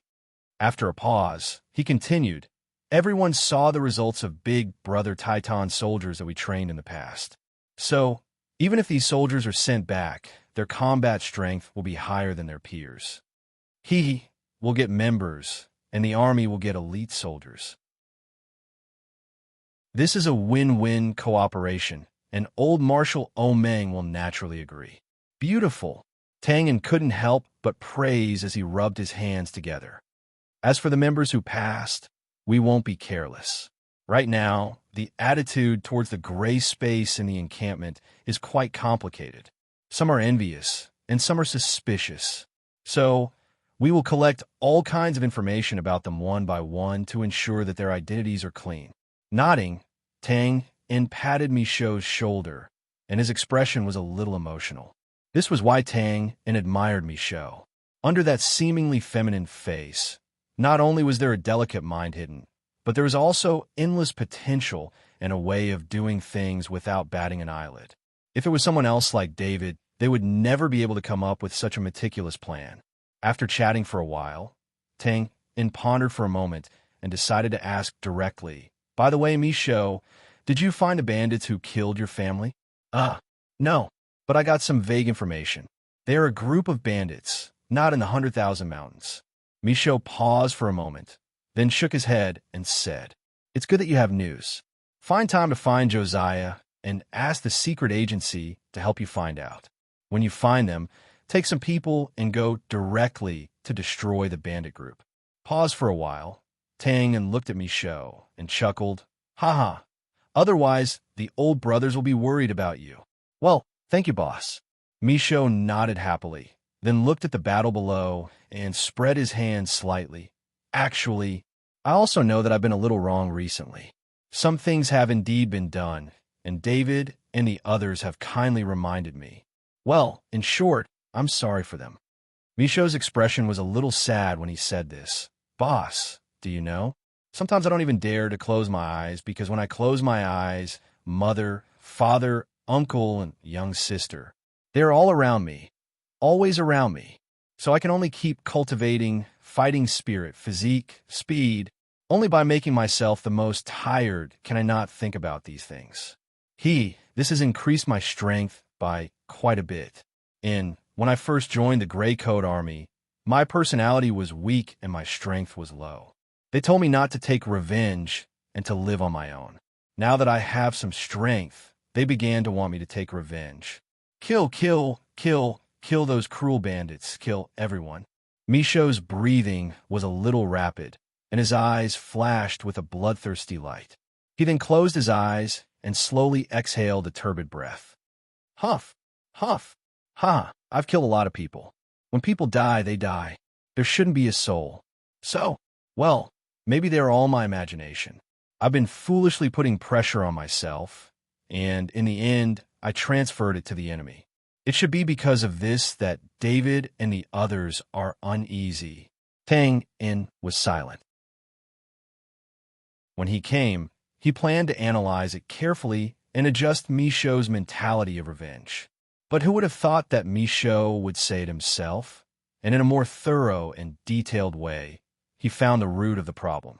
What else could he say? Boss, I understand you're in David's intentions. Michaud clenched his fists and nodded cautiously. I'll be careful in the future. Maybe after we kill the bandits, this won't happen again. Okay, Tang nodded slightly. Since Michaud had already realized it, there was no need to say anything more. At this time, Luke and the others walked over. Behind them, hundreds of depressed and excited soldiers stood neatly in two teams. Boss, Michaud, what are you talking about? This time, the first team won again. Michaud, there are indeed a few good seedlings in this team. They're not bad, and the key is that they're wretched enough. They're very suitable for the style of our gray space. I think it's suitable for you. We've always been very serious. They had all experienced life and death together and were the first batch of team members who had crawled out of the mine. Naturally, Luke and the others had an extraordinary relationship with Tang In, and they gathered together happily. Of course, they seemed to be careless, but in fact, they had chosen the right time. They knew about Misho's current state and were secretly worried about him. Now that Tang In had come back to talk, they naturally wouldn't disturb him while he was talking. After a while, Misho chuckled and pointed at the soldiers who were secretly looking at them. He said to Tang In, "Boss, do you want to say something? Many people here admire you very much." Tang In looked up and felt a chill in his heart. He waved his hand and said, "Forget it. It's like giving a speech under the national flag on Monday. Cough, cough. It's like an army pledging to go to war. It's too high profile." "That's right," Luke said with a smile. "These are all reckless men. It's useless to talk about them. It's better to let boss go up and fight them alone. It's more effective than anything else, huh? F***CK. Your stupid idea is too high profile. But I like it, hee hee. That's way too depressing. It's going to leave a shadow in their hearts. Why don't we let boss and Misho fight? I guarantee it'll be an eye-opener for them." "Hey, that's a good idea. It's not easy for you to be so smart." Luke looked at the person in surprise. Then he said to Tang In, "Boss, you haven't taught us anything in a long time. This time, let's open our eyes. F***CK. So you're not the one who's being taught." Misho grinned and sighed helplessly. Then he pursed his lips and said, "You guys have opened your eyes, and I'm going to embarrass myself. Well, speaking of which, I really miss it. Forget it. Boss, are you interested in giving me some pointers?" As soon as he finished speaking, Misho's eyes flashed. Although his face was as calm as ever, a strong desire to fight had already risen. Tang In rubbed his nose and shrugged. "Since it's like this, then let's see how strong you are now. F***CK. You're really going to fight. Quick, quick. Clear the place, clear the place."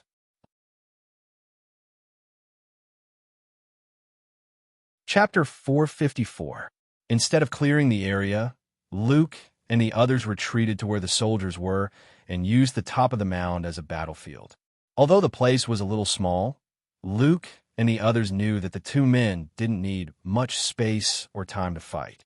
It wasn't that they were looking down on Misho, but that Misho's fighting style was almost the same as Tang In's. They both liked to fight in narrow spaces with short daggers. The soldiers who had just finished their battle didn't leave.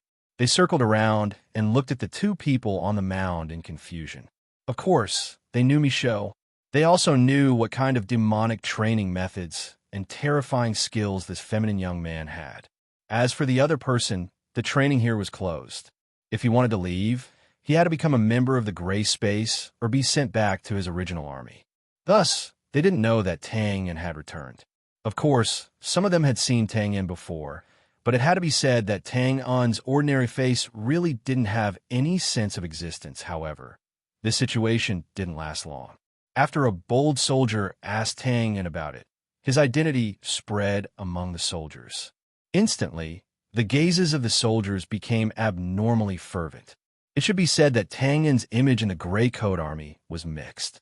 Those who praised him thought that he had pulled the Gray Coat Army out of their predicament by himself and created the perverted team called the Gray Space. He could be called a hero. Those who despised him thought that he was selfish and undisciplined, ruthless, and wouldn't even let his own people go. He was really scum. Of course, most people didn't have any obvious opinions. They just thought that Tang In was mysterious, low-key, and strong, but had a bad temper. Since these soldiers were able to participate in the Gray Space's training, they naturally didn't dislike Tang In. In fact, most of them were here for Tang In. Like Misho said earlier, they admired Tang In a lot and hoped to obtain such glory. After a while, the two people's clothes fluttered, but they didn't move at all. A few soldiers quietly approached Luke and the others. Instructor Luke, why haven't we started yet? What do you know?" Luke narrowed his eyes and cursed in disdain. Biting the stem of the grass, he said casually, "Do you think this is a wrestling match? In a battle between experts, momentum was the most important thing. If the enemy didn't move, then so would I. If the enemy moves, how is it? One strike, one kill. Using his fingers as a blade, he abruptly slashed down. Don't blame me for not reminding you. Keep your eyes open, because victory or defeat might be decided in an instant. Oh, I know. As expected of Instructor Luke, you see further and more clearly than us ignorant people. That's right. Since Instructor Luke was able to see through all this, he's naturally an expert. Luke narrowed his eyes in enjoyment as the soldiers fawned over him and showered him with compliments. Finally, there was some movement from the two people up there. Spreading his hands, Tang was a little puzzled. Michaud, why aren't you attacking? Have you forgotten that it's most important for a melee fighter to seize the initiative? Well, I'm the boss, after all. Are you sure you want me to make the first move? Well, Michaud was stunned for a moment. He then scratched his head in embarrassment. Boss, I wouldn't dare make the first move if you didn't tell me. Cough, cough.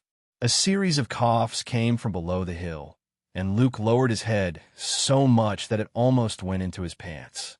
The soldiers next to him tactfully looked away, as if they hadn't heard what he had just said. The people who were in the same batch as Luke weren't so kind. They all gave Luke a thumbs up and praised him for his foresight with gloating expressions. Tang and Michaud looked down in confusion, then withdrew their gazes. Waving his hand, Tang said, "Come on." Michaud nodded silently. With a flip of his right hand, he took out his dagger and circled around Tang in small steps. Tang didn't turn around. He still stood there quietly and didn't even take out his dagger. Michaud certainly didn't think that Luke was underestimating him. Or rather, even if Luke was underestimating him, it was only natural. He was currently the strongest person in the gray space, but it was precisely because of this that he was increasingly aware of how terrifying his boss was. After circling around, Michaud gradually slowed down, and his breathing became steadier. He wasn't observing Tang to see if he had any openings. Michaud didn't think that he had reached such a level. He was simply adjusting himself so that he could make a move when he was at the peak of his strength. When he circled behind Tang, and again, Michaud's eyes flashed. Now's the time. He stepped forward, bent his body, and rushed forward. Whoosh! In the blink of an eye, he flashed to Tang inside and spat out his dagger. Ding! With a light sound, Tang didn't move from his original position, but his body had turned around at some point. He raised his dagger and accurately pointed it at the edge of the dagger. Michaud naturally didn't expect this attack to be effective, even if it was at the peak of his strength. He slid forward, and before his figure disappeared, his real body flashed to the left like a ghost. His dagger flashed and disappeared in a flash, lightly sweeping towards Tang's neck. Without waiting for the result, Michaud changed his position again and attacked again. In a short period of time, a torrent of attacks poured down like a torrential downpour. Ding, ding, ding. In comparison, Tang's response was very simple. He simply turned his body and swung his dagger to parry the attacks. His body wasn't slow, and his dagger wasn't slow either. However, compared to Michaud, who created a series of afterimages, Michaud's movements were a little slow and clumsy. His every move was clearly reflected in everyone's eyes. Seeing that the outcome of the battle wasn't going to be decided in one move, a soldier asked hesitantly, Instructor Luke, is Boss Twain, is he on the defensive? Luke's eyes didn't leave the top of the hill. His fingers were trembling as if he was holding a dagger and attacking. The only difference was the speed of his movements. Boss isn't using his full strength. He's not attacking. No, Boss doesn't plan to end the battle immediately. He's letting Michaud attack with all his strength. F***CK. Luke's fingers paused, and he waved his hand helplessly. I still can't catch up with him. Michaud is getting scarier and scarier. Well, don't focus on Boss.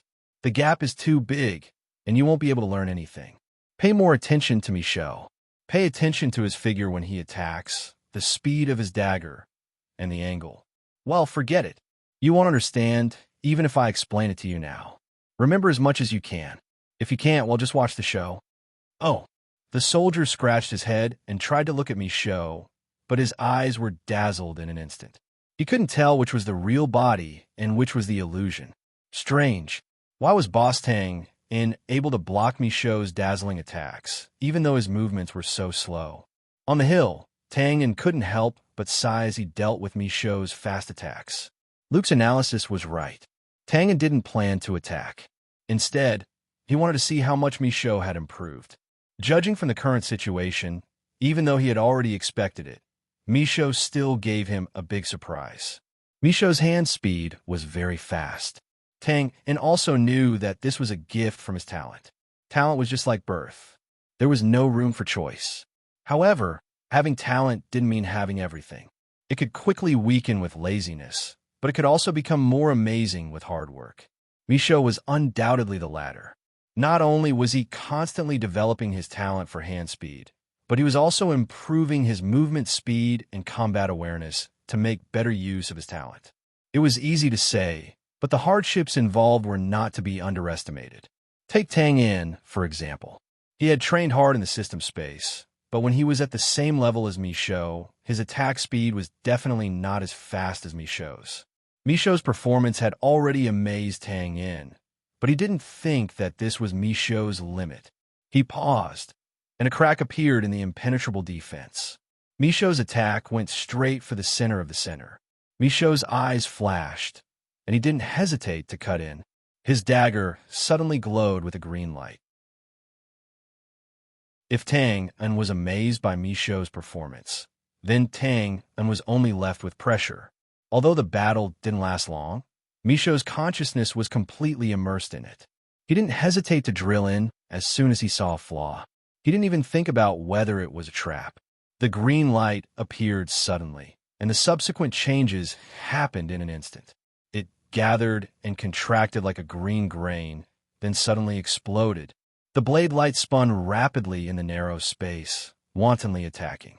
This was the first time Michaud had used his combat energy in a battle, but the momentum was like a gentle river suddenly meeting a 1,000-foot waterfall. Messy flowers. This was the first thought that appeared in Tang's mind. Then he rejected it, and the word good slipped out of his mouth.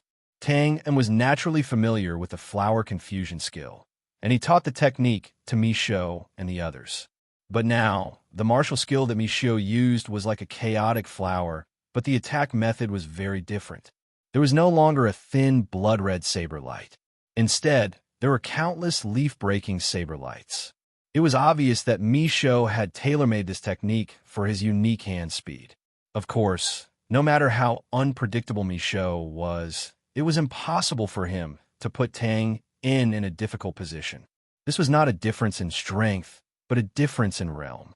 His long and narrow eyes narrowed slightly. His dagger drew a demonic bloody arc in the air, and he held it in front of his chest. Ding, ding, ding. Then sounds of impact rang out like raindrops hitting banana leaves. The leaf blade lights were like moths darting into a flame as they entered the arc of bloodlight. After flickering for a moment, there were no waves. Michaud retreated a dozen steps. His fingers trembled slightly, and his eyes regained their clarity. He turned around and looked at the stunned crowd below the hill. He shrugged and said, "Well, this is my strongest move. Well, I've made a fool of myself."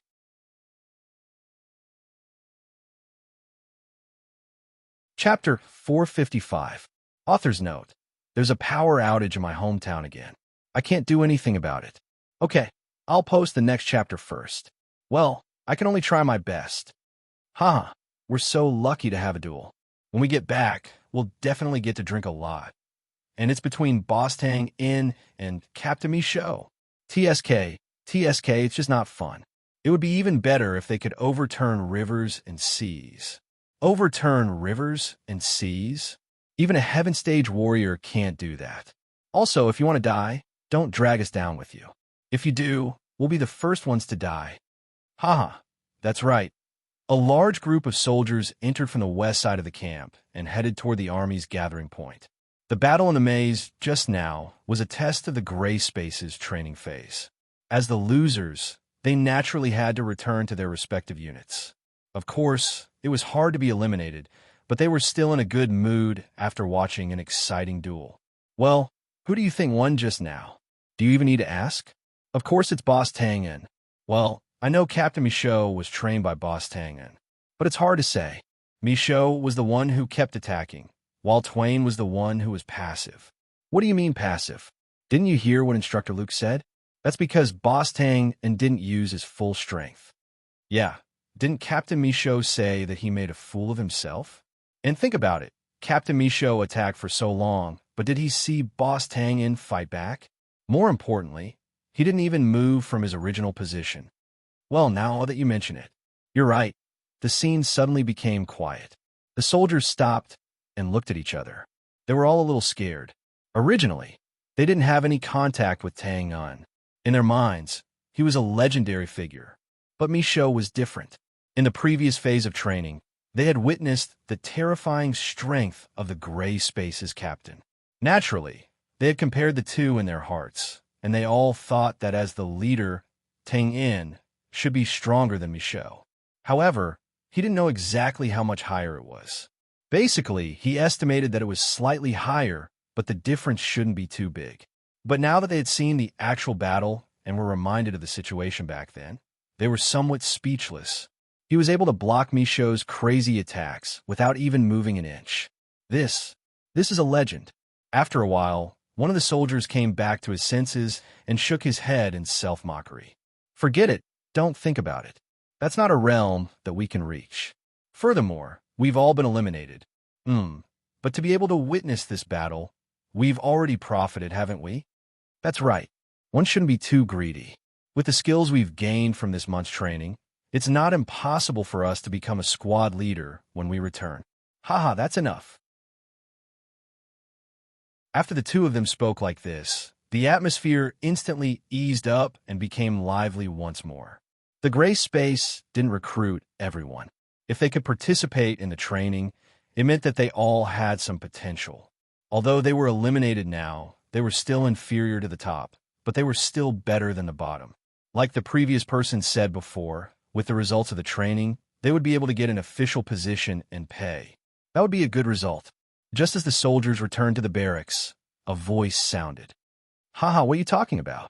You look so happy. Hello, sir. Hello, Deputy Commander Borg. The soldiers stopped laughing, stood up straight, and saluted one after another. In front of them was Borg, who looked quite handsome in his military uniform. Unlike before, the military insignia of the tactical department hung on his sleeve. Now, it was the insignia of the deputy commander.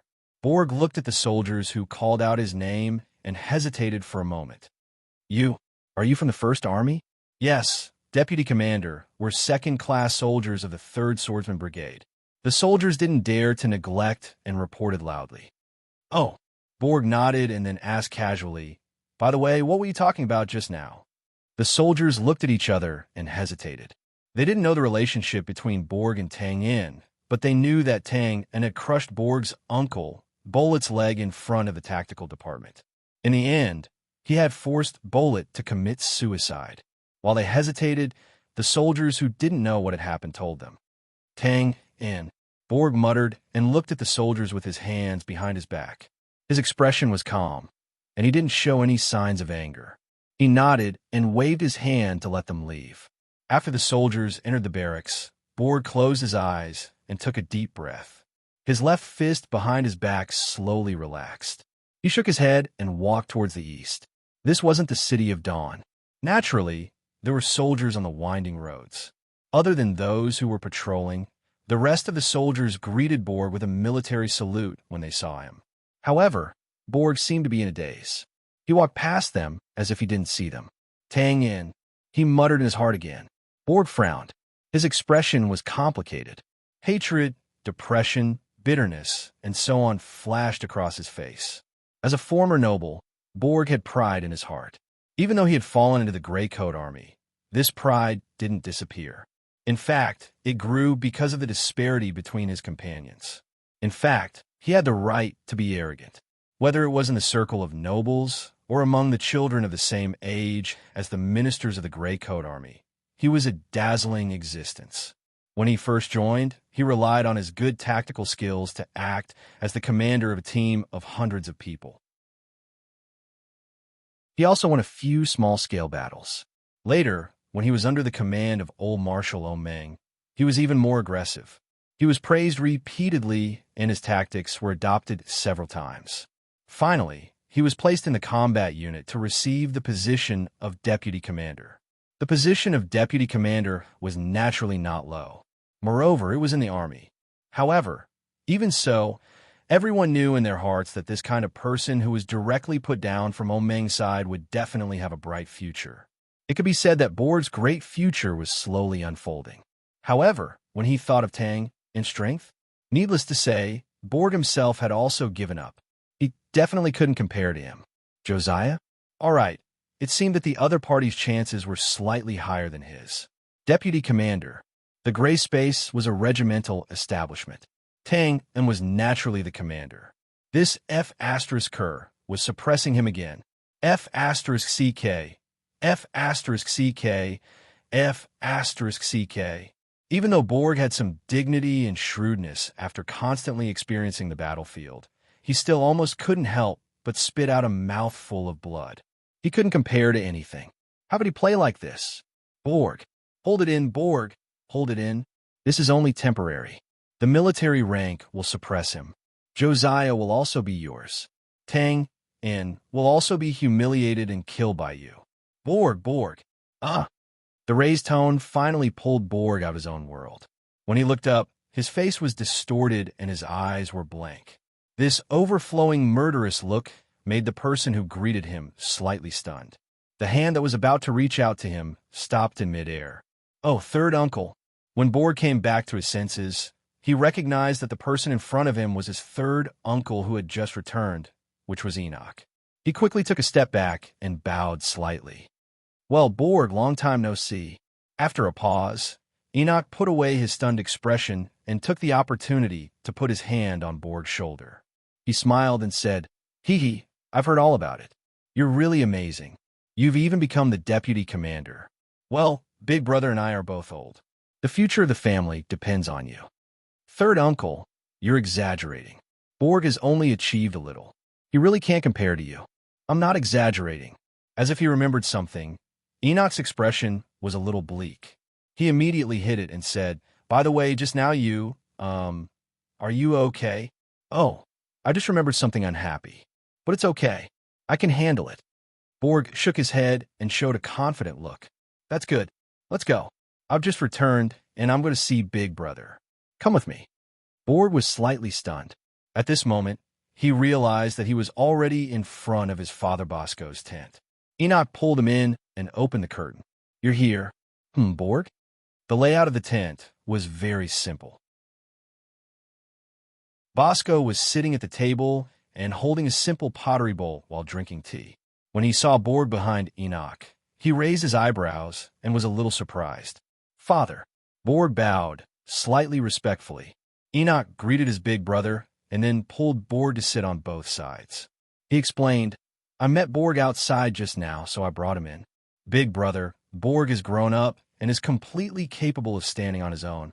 I think there are some things that we don't have to hide from him anymore. Bosco put down the pottery bowl and glanced at Borg, who was pouring tea. His eyelids drooped, and he didn't speak, which naturally meant that he agreed. There were 3 bowls of tea on the rough wooden table. Although the tea wasn't tasty, the 3 of them were of noble birth, and some etiquette habits, such as not speaking before drinking tea, were deeply ingrained in their bones. Therefore, the tent was quiet because of this. After taking a sip of tea, Enoch smacked his lips twice and said, Big brother, my intelligence authority in the secret agency has basically been taken away. Even though Bosco was shrewd, he was still shocked by Enoch's first sentence. His expression changed and he frowned. What's going on? Borg was still calm, mainly because he didn't react in time. Then, he slowly remembered that his third uncle was involved in the secret agency in order to give the family the intelligence authority of the secret agency. Shaking his head, Enoch smiled bitterly. To put it simply, it's because of the matter with the bounty hunters that Tang In went to Mountain Creek City, which is the headquarters of the secret agency. Then, the intelligence authority that I painstakingly planned was taken away by Josiah. Tang, and again? Borg cried out involuntarily. His body trembled and the tea spilled out, almost overturning the table. Chapter 456. Well, I just heard a piece of news about Tang Yin. When he came back to his senses, he saw Bosco frowning and Enoch looking up in surprise. His body stiffened at once. He then loosened the collar of his military uniform and told them the news that he had heard from the soldier. His body also gradually relaxed. This was a good excuse, but it didn't match Borg's previous intense reaction. However, Bosco and Enoch both understood the inside story and could vaguely guess Borg's complicated thoughts, so they didn't say anything. Enoch took over the topic and tapped his finger on the wooden table. It's not surprising that Tang Un has such strength, but Gray Space actually has such an agreement with Omeng. Well, could it be that he wants to intervene in the army? It shouldn't be Tang Un's idea. Bosco shook his head and didn't explain much about this conclusion. However, since it could come out from the mouth of the experienced and astute Bosco, it was naturally an answer after a detailed investigation and analysis. It was proposed by his subordinate, Michaud, but it doesn't make much difference. The army's view of Tang Un.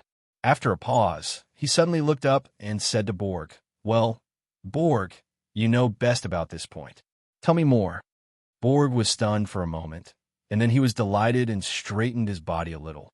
Obviously, from now on, he was no longer the role that his father exhorted, but a real participant in the management of the family affairs.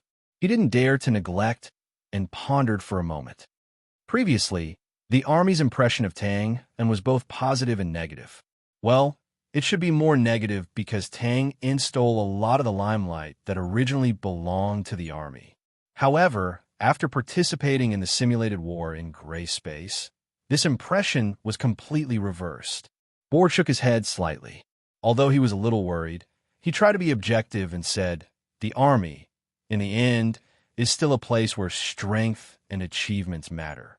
Tang Un and Gray Space have strength, and they have shown the ability to match their achievements. Well, now most of the low-ranking officers and soldiers admire them a lot." Clap, clap. Enoch clapped his hands twice and said with a smile, "Well said." On the other side, Bosco's eyelids drooped, and he didn't comment. Of course, Borg was already very happy and satisfied with this. In his opinion, as long as his father didn't scold him to his face, it at least meant that his words were qualified. Whether it is intentional or not, the Gray Space should not be underestimated. However, their actual influence in the army has not yet taken shape, so they are not a concern for the time being. After a while, Bosco gave his own judgment, and then he looked a little thoughtful. "But this Michaud, when I have time, I'll have to investigate him. Well, let's not talk about this for the time being. Our current potential enemy is still Twain." Pausing for a moment, Bosco's expression became extremely serious. Lassa's position is the highest, and her vigilance towards us is increasing day by day, but she is rational and knows how to make a choice. Tang Un, on the other hand, is completely different. He is someone who can change the situation with his own strength and even threaten our family's great cause. What's even more frightening is his unrestrained way of doing things. This kid can't be left alive. But now, we can't afford to provoke him either. Bosco turned his head and said sternly, "Especially you, Borg. I know you have resentment in your heart, but now Tang Un is deeply trusted by Lassa, and he is together with Zwafan. And even if you put all these aside, you absolutely cannot provoke him. You have to understand that the family doesn't have a master who can fight against him. Also, you have to understand that a dead man can't do anything." Borg's heart trembled, and he quickly nodded solemnly. "Father, don't worry. I will remember it." Seeing that the atmosphere was a little heavy, Enoch smiled helplessly, and the previous bleak look appeared on his face again. Elder brother is right. Well, don't have the idea of provoking Tang Un. I'm a negative example. I planned the layout and destroyed a good chess piece with my own hands. In the end, I failed to kill him, and I even almost got myself into trouble. Ha! I really lifted a stone and smashed it on my own feet. Stupid. Really? Bosco frowned and said, He waved his hand and said, "Elder brother, don't worry. I just borrowed someone else's knife to kill him. I did it very carefully and didn't leave any flaws." Then Enoch explained in detail the plan to kill Tang in Mountain Stream City. Borg listened to this closely linked plan, and he couldn't help but admire it. Before, second Uncle Bo Lai also schemed to kill Tang In, but the plan was undoubtedly much cruder and simpler. After Tang In returned, second uncle also paid a very painful price for it. In comparison, although third uncle's plan was not successful, he completely removed himself from the situation and did not suffer any backlash. Well, it's still too risky. Bosco shook his head after listening. I know. At that time, my intelligence rights were taken away. I had no choice, so I came up with this plan. Enoch nodded and then sighed. Tanga may have doubts about me, so we can't act rashly now. Well, since we can't be friends, we can't be enemies for the time being. It's best to treat him as a stranger. That's right. As for my side, it's a foregone conclusion that my rights were taken away, and it can't be restored for the time being.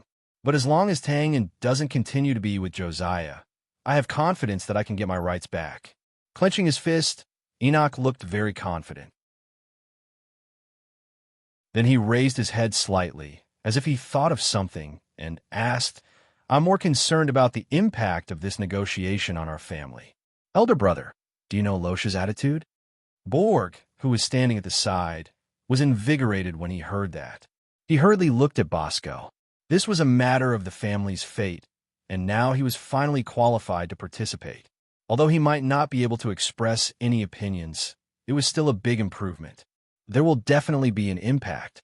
Bosco pinched the bridge of his nose, and a light flashed in his drooping eyes. For this negotiation, Losha can be said to be stubborn. Those bumpkin ministers who used to trust her also have opinions about her now. Ha! Although these bumpkins are really ignorant, it's a great opportunity for our family to expand our influence in the Greycoat Army. So no matter what the outcome of the negotiation is, it will only be good for us. If it fails, the benefits should be greater. Borg thought to himself, following Bosco's train of thought. This was a normal way of thinking. Losha's disregard for the negotiation had already made her supporters unhappy. If it fails, wouldn't it be even worse? But even so, Borg was still cautious and didn't say it out loud. The next moment, he realized that this decision was very wise. After a pause, Bosco crossed his hands in front of his chest. But this time, we have to stand on Losha's side and try to facilitate the negotiation as much as possible. Oh, Enoch raised his eyebrows and pinched his chin. Stand on Losha's side. Well, elder brother, you want the vote for the resolution of the parliament? That's right. Bosco's cheeks were slightly red, and his voice was a little excited. This is a great opportunity for our family to regain its glory. The parliament is the top floor of the brand's power tower. Even some dukes and marquises may not be able to sit there. As long as we get a vote, we will have the identity of a member of parliament. So what if we're not nobles? We can still have an illustrious position and enjoy the respect of others.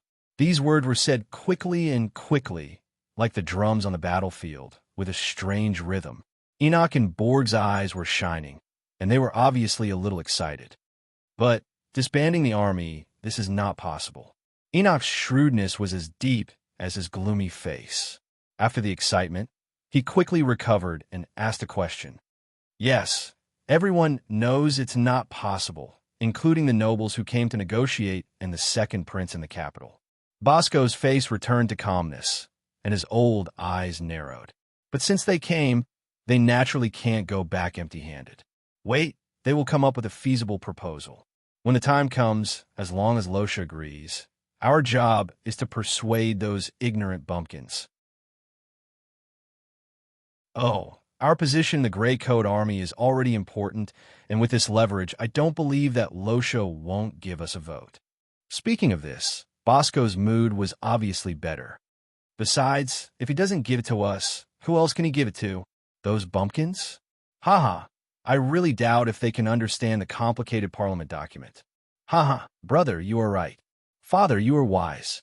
Just like doing business, speculation was always faster than honest business. Of course, the premise was to have a unique vision, accurate judgment, and the ability to withstand the known and unknown risks.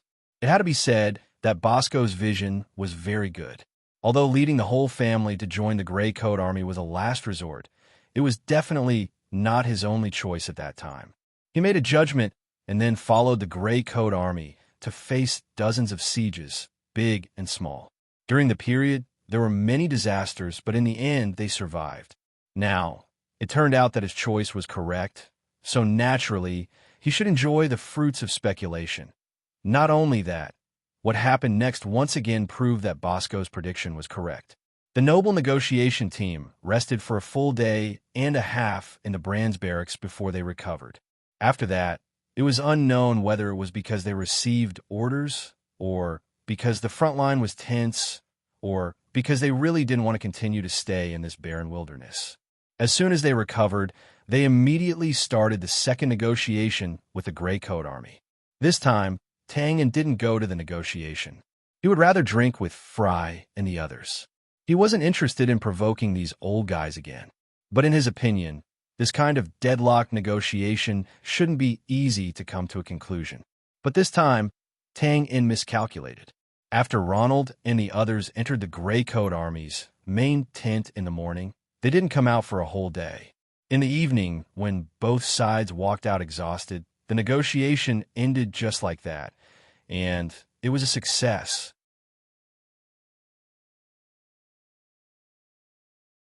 Chapter 457.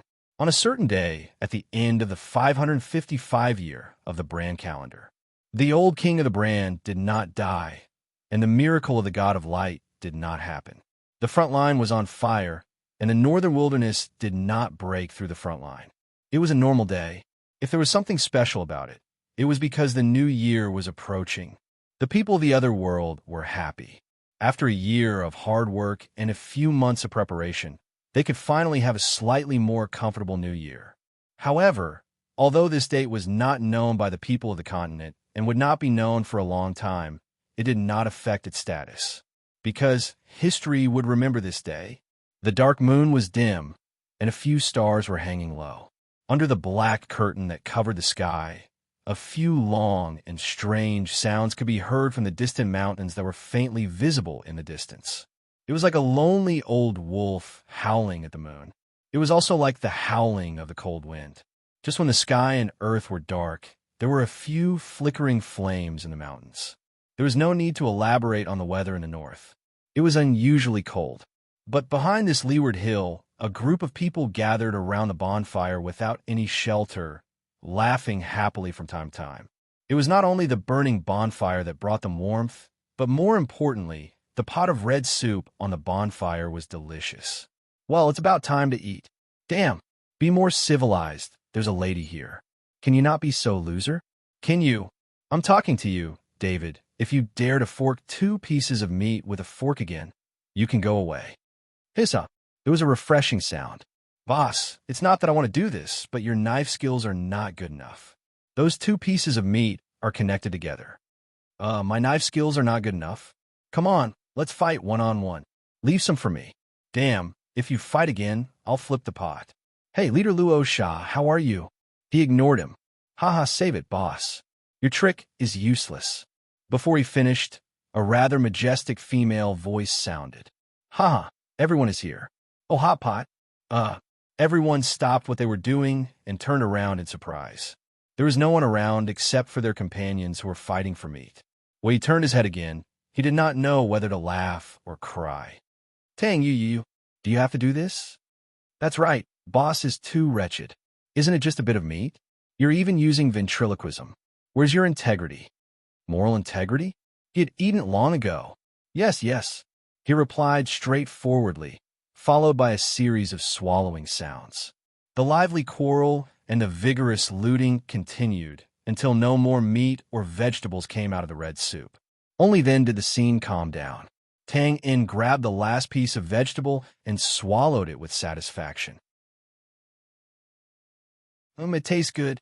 Micho cut the meat, David cut the vegetables. Let's get ready for the next round. It was only one pot, so naturally, it was not enough to fill everyone's stomachs.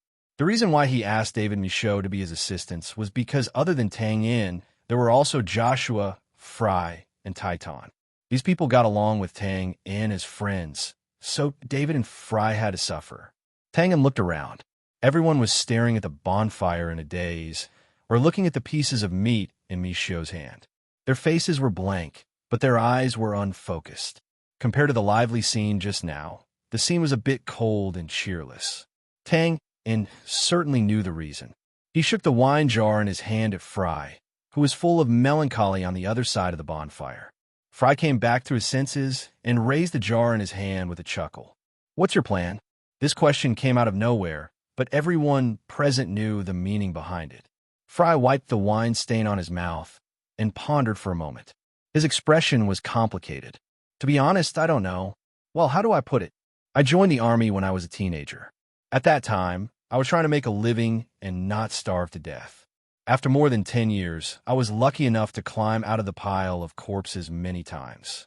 At that time, I felt that I would stay on the battlefield for the rest of my life until I died. Or, if I was unlucky and my leg was cut off, I would use my merits to exchange for compensation and find a farm to be a rich man who flirted with the maid. Don't laugh. This should not be a problem. At that time, the merits of the Thunder Spear Formation breaking team were enough for me to spend the rest of my life in luxury." After a pause, he shook his head. "Then I encountered that incident and went to prison. I was lucky to survive and enter the mine. At that time, I didn't think much of it. I just thought that I would die of old age here. I stayed here for more than 10 years. I haven't set foot on the front line for more than 10 years, and I haven't seen the barbarians in the northern wilderness. I didn't expect that I would be old. Brother Fry, actually you are not old. At most, you are middle-aged," Josiah suddenly said in a sweet voice. David narrowed his eyes and said, "Yes. And Brother Fry, the older you are, the more masculine you are. Hee, I heard that many beautiful widows in the City of Dawn are asking about you. There are also some young girls. TSK, TSK. Oh, Fry cannot take it anymore. He hurriedly waved his hand and said, "Rumors. They are all rumors. Where was I? Oh, I didn't expect that I would return to the starting point when I'm almost middle-aged. But since I have such a chance, I think I will go back. Even if it's just a visit to the place where my brothers died, I will feel much more at ease.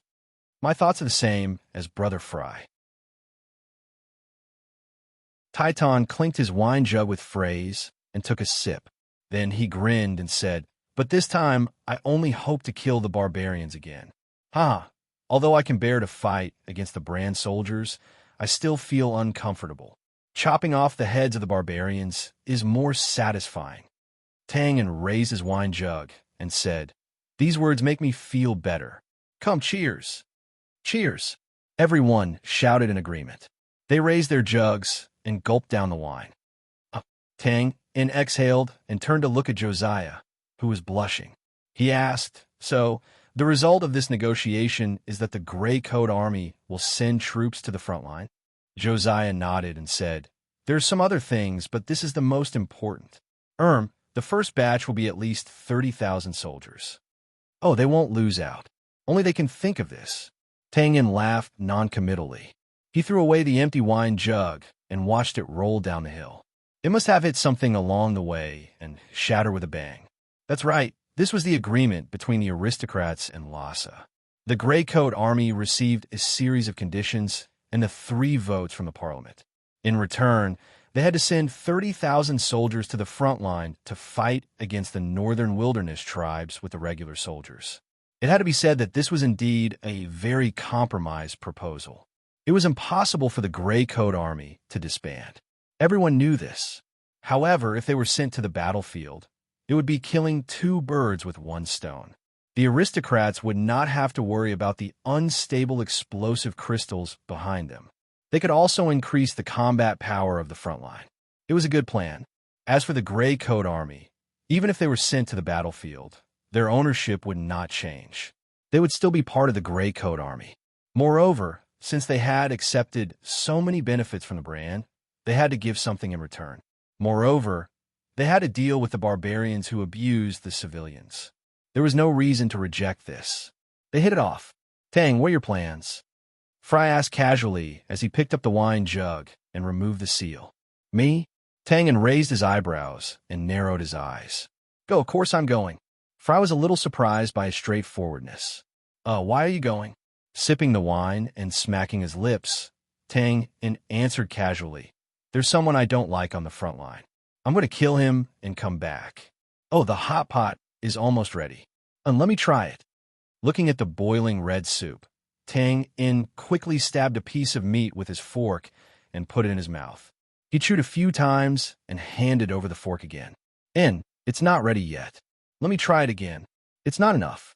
Let me try again. Looking at the fork after fork, Fry opened his mouth but shook his head in the end. He was speechless. Boss is cheating. Everyone, let's go. Following David's shout, a new round of food snatching started again. Josiah didn't start eating. She was still thinking about Tang's words. She turned her head and looked at Tang, who was concentrating on snatching the food. She pursed her lips thoughtfully. Previously, when Tang gave her funding for the secret organization, he asked her to help investigate the movements of a group of Temple of Light teams.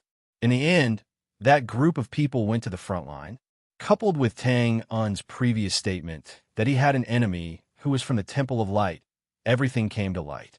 After thinking it through, Josiah looked a little worried.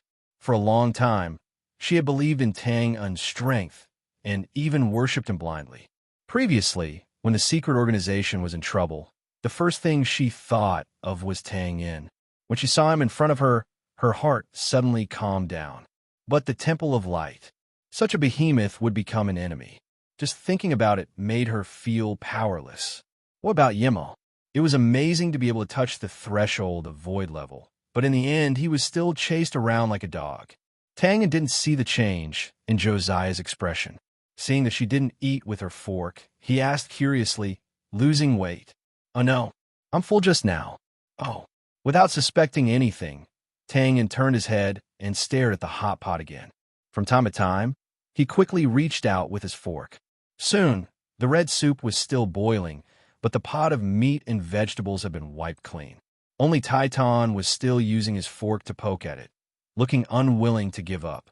It could be said that Titan was the one who suffered the most in these two fights. Snatching things was about having sharp eyes and quick hands. Just this point alone made him unable to compete with Tang, and Michaud. As for Fry and David, although they were also strength type, they were much stronger than him. As for Josiah, she had to be excluded. There were people who wanted to snatch Titan's food, but would anyone want to snatch Josiah's food? If I knew this would happen, I wouldn't have stayed with you guys. It's too much of a loss. Huh? Just as Titan was about to give up and pick up his fork, he was shocked to find that the tip of his fork had pierced through a piece of undamaged meat. It should have been stuck to the bottom of the pot before, and after being poked by the fork, it was naturally scooped up. Regardless, Titan was overjoyed. He picked up his fork and was about to put it into his mouth. But before the piece of meat could completely leave the soup, Titan saw a black shadow flash in front of him, and then he found that the piece of meat had disappeared from his fork. Immediately, the two tridents arrived at the same time and collided with each other with a ding. F***CK. Michaud. Michaud's face was calm, and the corner of his mouth was slightly raised. It was as if the person who had just attacked wasn't him. It had to be said that Michaud's hand speed was terrifying. It was easy for him to snatch something from Titan's hand. However, Michaud's calm expression didn't last long. In the blink of an eye, another fork intercepted his attack. Michaud's face changed. He didn't need to look up to know that it was Tang, and only he could match his hand speed. Ha, young man. In an instant, the surface of the pot was filled with illusions. Michaud shook his wrist as if he was facing a great enemy, and all kinds of irregular arcs were drawn in an attempt to avoid the fork that followed him like a shadow. David, Fry, and Titan were dumbfounded when they saw the illusions in front of them. They couldn't tell if the illusions were real or fake. They really couldn't get involved in this kind of small-scale teleportation. He'll have a last laugh, ding. With a slight sound, the illusions disappeared, and the piece of meat in Michaud's fork disappeared.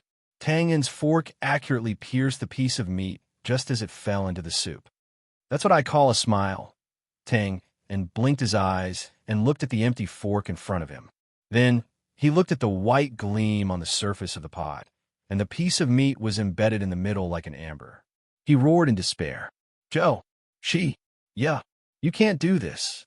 The bottom of the pot is frozen by you. How are we going to eat hot pot?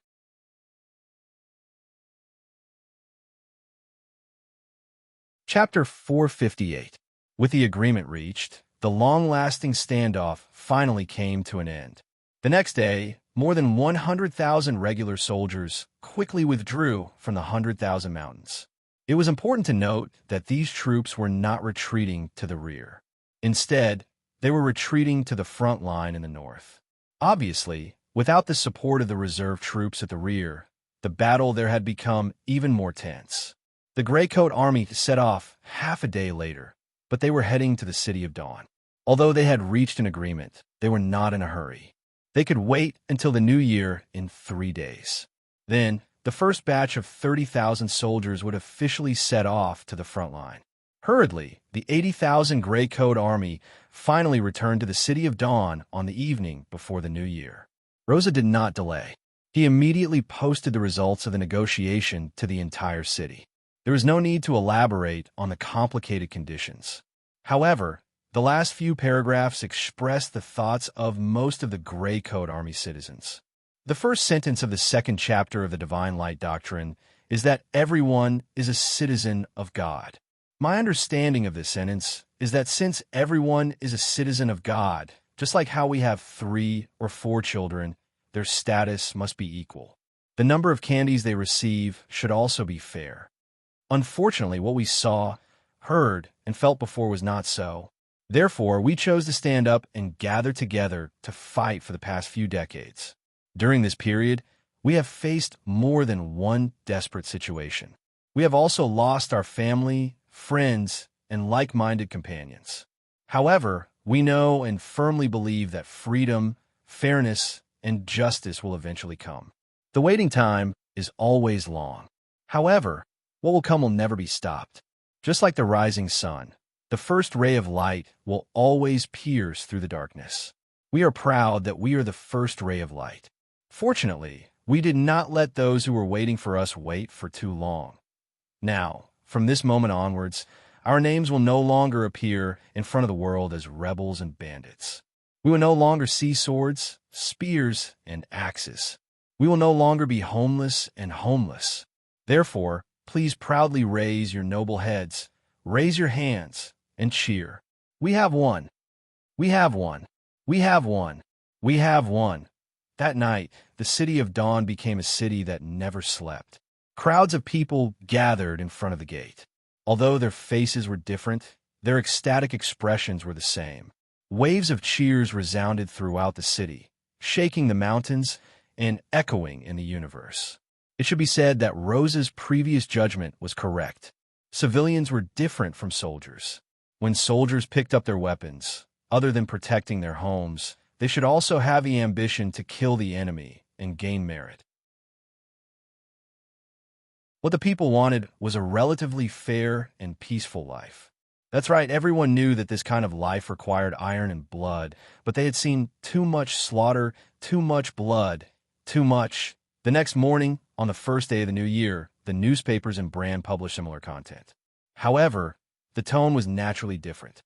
Brand suddenly took the lead and said that after an arduous negotiation, the Greycoat army finally retreated. Then, under the premise of alleviating the suffering of the people, the two sides reached the following agreement after friendly negotiations. It sounded like an adult coaxing a child, but no one would believe it, and no one would care about it at the moment. The citizens only cared about the vague conditions. Reducing unnecessary taxes, the children of the commoners could enter the academy. In a short period of time, the enthusiastic celebration in the City of Dawn was replicated in various cities. The only difference was that the slogan changed from "We have won" to "Long live the Greycoat Army," and so on.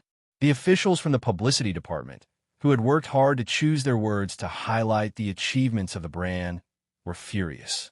Of course, the cheers here could not reach the 100,000 mountains because of the celebration last night. The morning in the City of Dawn was unusually quiet. There were some remnants of the celebration on the flat streets, but no one was in sight. Thud! A wooden bottle flew out from the corner of the street. Then, two figures, one big and one small, appeared in the thin morning fog. They were holding hands and walking casually. After a few steps, the bottle was kicked by the short figure again, and it continued to be kicked all the way. They were Twain and Little Carol. Last night, as soon as the army returned to the city, Little Carol found Twain, but they were immediately pulled into the celebratory procession. They had just come out of the barracks. Fortunately, Little Carol was by his side. Otherwise, Tang would have been drunk by the soldiers, just like David and the rest. Phew! He took a deep breath of the cool morning air and exhaled slowly. Tangen's mind instantly cleared. He shook his head, and the drowsiness subsided. Then, he looked at the unhappy Little Carol and could not help but smile bitterly. Tang would go to the front line in 2 days. This time, he was determined to kill Sessman.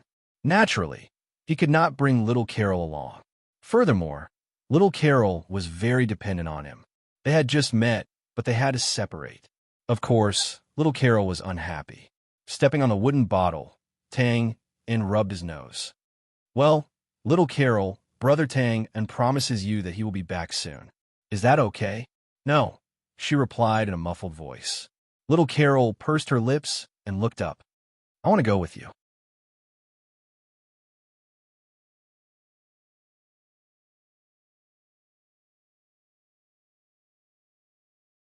Tang, I heard from Josiah that you're going to the front line this time.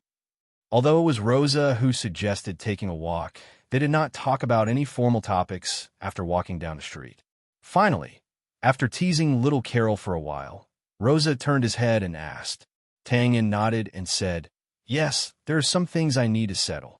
By the way, leader, is the first batch of 30,000 people designated? The officers will designate it, but the soldiers will not. Now, it is voluntary to go. If there are not enough people, then it will be decided by the combat department. Rosa shook his head and explained. Then, he looked at Tangin and said, Actually, I don't want you to go. Well, it's not that I don't believe in your ability. It's just that you're too important to the Gray Coat Army now. Hee, is this a compliment in disguise? Thank you. Rosa shook his head and laughed. When he saw that Tang did not respond to his words, he knew that he had made up his mind. He did not say anything more and changed the topic. Well, I wanted to discuss it with you before, but unfortunately, you were not there at that time. Tang, what do you think of this negotiation? Here it comes. When Rosa suggested taking a walk, Tang had already expected this question. He touched his nose and said, Leader, you think too highly of me.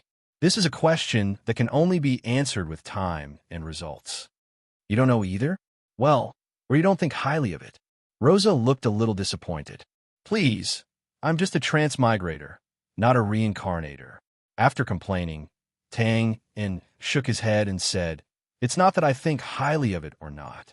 Well, there's a saying in my hometown, man proposes, God disposes. Since the leader has done everything he can, then the rest is up to God to decide. Man proposes, God disposes. That makes sense. Rosa nodded thoughtfully. Well, what if the result is bad? Tang casually replied. Then curse God. At least we have found a scapegoat, right? Tang, the attitude of the people of the Brand Empire towards the God of Light was needless to say. Even if they did not believe in it, they would absolutely not dare to criticize it. So even though Rosa felt that it was quite a bold thing to rebel against the Brand, now he was shocked by Tang's attitude of cursing God. After calming down, Rosa could not help but shake his head and said, Tang, if it were not for the fact that your body shape is really different, I would really think that you are a barbarian from the northern wilderness. In the future, it's better not to say such things. It will cause a lot of trouble. Trouble? Now, I want to find trouble with them. Tang curled his lips and disapproved. But naturally, He would not say anything to Rosa. Rosa looked up and said, "In fact, you are right. Well, maybe I am too greedy, or I am not confident enough. Since I have made a decision, I want a perfect result immediately." Tang and shook his head slightly and said, "No, it's just that the leader is under too much pressure." "Well, let's put it another way. If you let the leader choose again, would you negotiate?" "Of course," Rosa quickly affirmed, then smiled and nodded. "Oh yes, that's right. Well, just like just now, you also saw the old woman's 3 sons have all joined the army. 2 of them died in battle, and the last one became a regiment commander.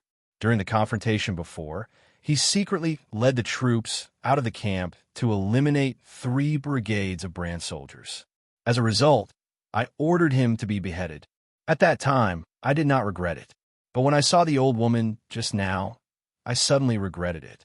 I regretted that the order was too heavy and too cruel. 3 sons all gone." He paused and lowered his head, full of sadness. Then he pursed his lips and took a deep breath.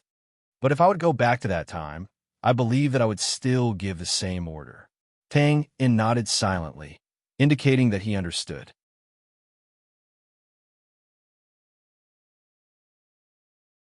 Chapter 459. On the 3rd day after the new year, the Greycoat Army gathered their troops and officially set off. Other than the high-ranking officers who were appointed by the combat department, the 30,000 soldiers signed up voluntarily. As mentioned before, the desire of civilians was to live a peaceful life, but most soldiers had other ambitions besides that. For this expedition, the Greycoat Army was under the command of the Brand. If the soldiers could kill the enemy and make contributions, not only would they receive rewards from the Greycoat Army, but they would also receive military honors from the Brand. With these 2 incentives, the young soldiers were naturally fired up for the battle. Although they signed up voluntarily, Omen had to deploy them. Hence, the 30,000 soldiers were divided equally among the 5 legions of the Greycoat Army. The Brand was not worried that the Greycoat Army would play any tricks, such as sending the old and weak soldiers. The Greycoat Army was not one of the 4 great lords. They were going to the front line, where the casualty rate was high. Given the nature of the Greycoat Army, Rosa and the rest would not sit back and watch their soldiers die. It was even more impossible for the old and weak soldiers to do so. As for Tang, other than leaving a few people behind to watch over little Carol, he brought along the entire Gray Space team. Just like what he had said to the old butler a few days ago, he was going all out. He had to kill Sessman. The 100,000 Mountains was vast. No one had even reached the end of it in the west. The front line was located in the north. However, after the army set off from the City of Dawn, they did not go through the 100,000 Mountains directly to the north. Although they could reduce the distance, the unknown danger would also increase greatly. After all, no one could guarantee that a powerful magical beast would not suddenly appear in this desolate place. It was very likely that the entire army would be wiped out on the winding mountain road. The densely packed soldiers continued to advance. "Brother Tang, Brother Tang. What's wrong? You look absent-minded." Fry turned his head and asked in surprise. He was also looking around and saw that the soldiers were discussing among themselves. "Oh, it's nothing." Tang retracted his gaze and replied casually. To be honest, although he had left a few people behind, he was still a little worried that little Carol would follow. It was fine if they found out now, but if they found out a few days later, they wouldn't even be able to send them back. By the way, Brother Fry, although he had often heard people mention them, what was the situation with the barbarians in the northern wilderness? You're most familiar with this. Tell me more about it. Although their target on this trip to the front line was Sessman, Tang was not naive enough to think that they would encounter him so easily. Therefore, the first thing he had to consider was how to survive on the battlefield with the Gray Space team. The first thing he had to do was naturally to learn as much as possible about the enemy. David and the others were also very interested in this topic and quickly came over. "Barbarians?" Fry stroked his short green beard, looking as if he was recalling something. "In fact, barbarians are similar to us in appearance. They have 2 shoulders and a head, but their physique is stronger, their hair is thicker, and they have a very strong smell." "Haha, This gives them a lot of trouble in hiding and ambushing. Huh. I think they haven't fully evolved and their hair hasn't been completely shed. And that smell, damn, it's very fishy. It makes people want to vomit. But now I kind of miss it. Titan laughed and walked over from the crowd. He had a fiery temper, and his evaluation of the barbarians was even more direct and rude. Because it was voluntary this time, the organization was a little messy and complicated. Fry and Titan were both battalion commanders, but only half of their soldiers came. Tang and brought the Gray Space team directly to Frey's side, while Titan was a little arrogant and pulled some soldiers to form a new battalion. Ha, that's true. Fry also laughed and nodded in agreement. It's a little uncomfortable at first, but it's gradually getting better. In fact, when the real battle starts, you can't smell anything other than the smell of blood. Tang Un and the others weren't novices on the battlefield, so they agreed with Frey's words. But jokes are jokes. Frey's face turned serious, and he said seriously, the barbarians' fighting strength is still very strong. Their physiques are naturally strong, even stronger than the brand northern barbarians by a few times. And when they fight, they are extremely bloodthirsty and crazy. I'm not sure how they are now, but when I was in the army 10 years ago, it would take 3 brand regular soldiers to block the attack of a normal barbarian. Wow, they're that strong? David and the others couldn't help but click their tongues when they heard this. Those are the soldiers of the brand's 3 major legions, not the second-rate soldiers of the military. That's right. Titan's face was also a little serious. He licked his lips and nodded fiercely, saying, and they're just normal barbarians. Normal? Tang and raised his eyebrows. Then what about those who aren't normal? We'll have to talk about the system in the Northern Wilderness. The Northern Wilderness tribes are actually made up of thousands of tribes of various sizes. Let's not talk about the smaller tribes. Although some barbarians are quite troublesome, they're not many in number. Let's focus on the elite barbarian soldiers of a few large tribes. He paused for a moment. If you see a battle formation made up of golden-furred, blood-red-eyed barbarians on the battlefield in the future, and you're not 5 times stronger than them, it's best to avoid them. That's because they're the elite barbarian soldiers of the Battle Lion tribe, bloodthirsty lions. Almost all of them are born with superhuman strength, and their fighting strength is astonishing. The Ashen Flame Legion had a battle record in the past. A 3,000 infantry division accidentally met 500 bloodthirsty lions in the wilderness. That division commander was in a hurry to reinforce his allies, so he sent out an unreasonable number of scouts. In the end, they met on a narrow path and had no way out. In the end, although we don't know how many casualties they suffered, when the Ashen Flame Legion sent people to search for them, they found that the entire division had been annihilated with no survivors. Titan nodded. I've heard about this too.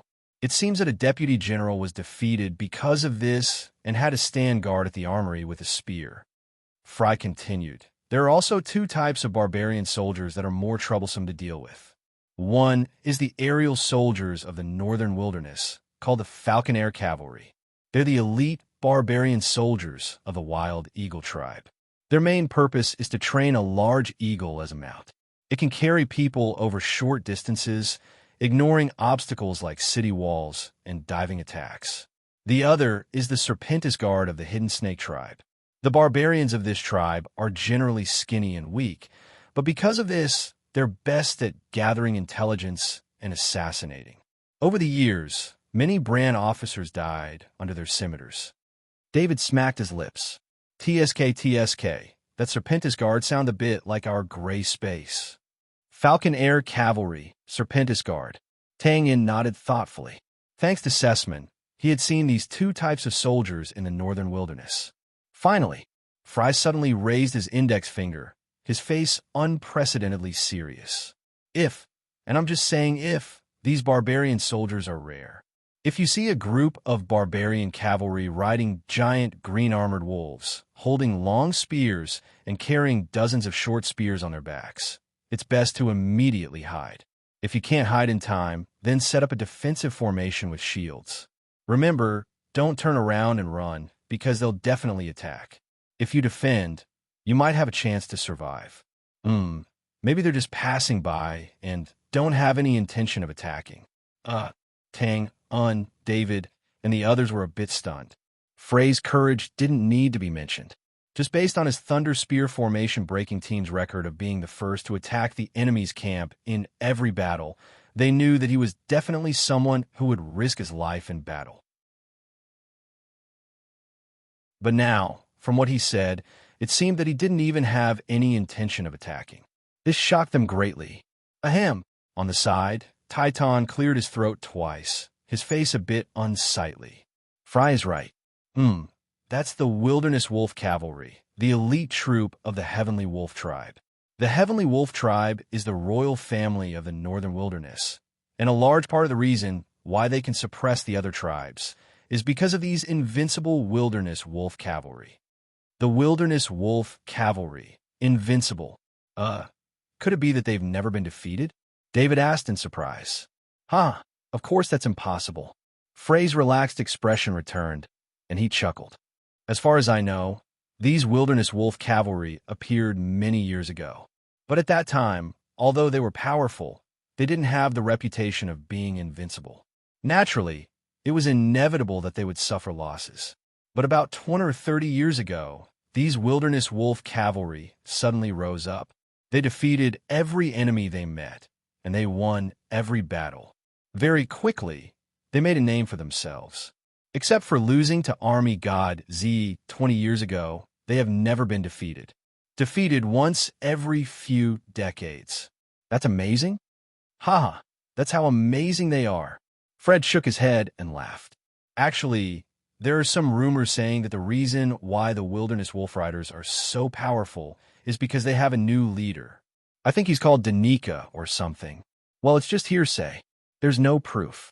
There's also another saying that the reason why the Wilderness Wolf Cavalry rarely loses is because they only fight in the open. They don't participate in the siege of the city walls. Of course, this is a bit of nonsense. After all, cavalry isn't suitable for sieges. Michaud, who had been quiet on the side, suddenly spoke up. Brother Fry, you seem to know a lot about the Wilderness Wolf Cavalry? Oh, have I been discovered? Fry shrugged and laughed self-deprecatingly. That's right. I've been defeated by the Wilderness Wolf Cavalry before. Well, I feel like I'm flattering myself by saying this. At that time, I was just a small soldier in the Spear Brigade. One evening, the brigade received news that a few dozen barbarians had broken through the border and entered our patrol area. This situation is very normal at the front line, and it happens almost every day. Those barbarians come in to steal food, and if we meet them, we fight. If the barbarians have the advantage in numbers, we hide and wait for them to leave.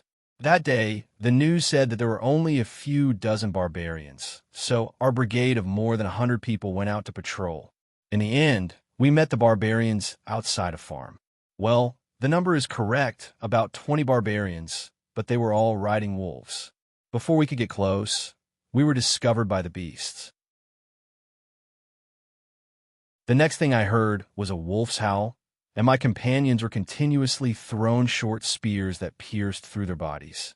We couldn't charge forward, and we couldn't escape either. The barbarians easily caught up with us. At that time, I was stabbed in the left side of my lower abdomen by a short spear, and then fainted. Of course, I was saved in time, and luckily, I didn't die. But I was the only one in the brigade that was so lucky.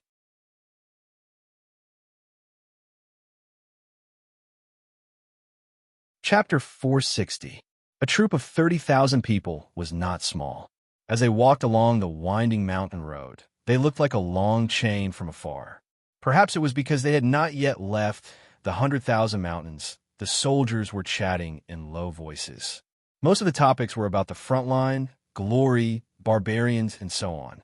When they gathered together, it was a low, buzzing sound. Such behavior naturally damaged the military's prestige, but the officers seemed to have received orders. No one came out to stop them. Just like what Fry was saying, he was not the only one who had been to the front line. Therefore, it did not take long for the news about the ferocity of the barbarians to spread among the troops.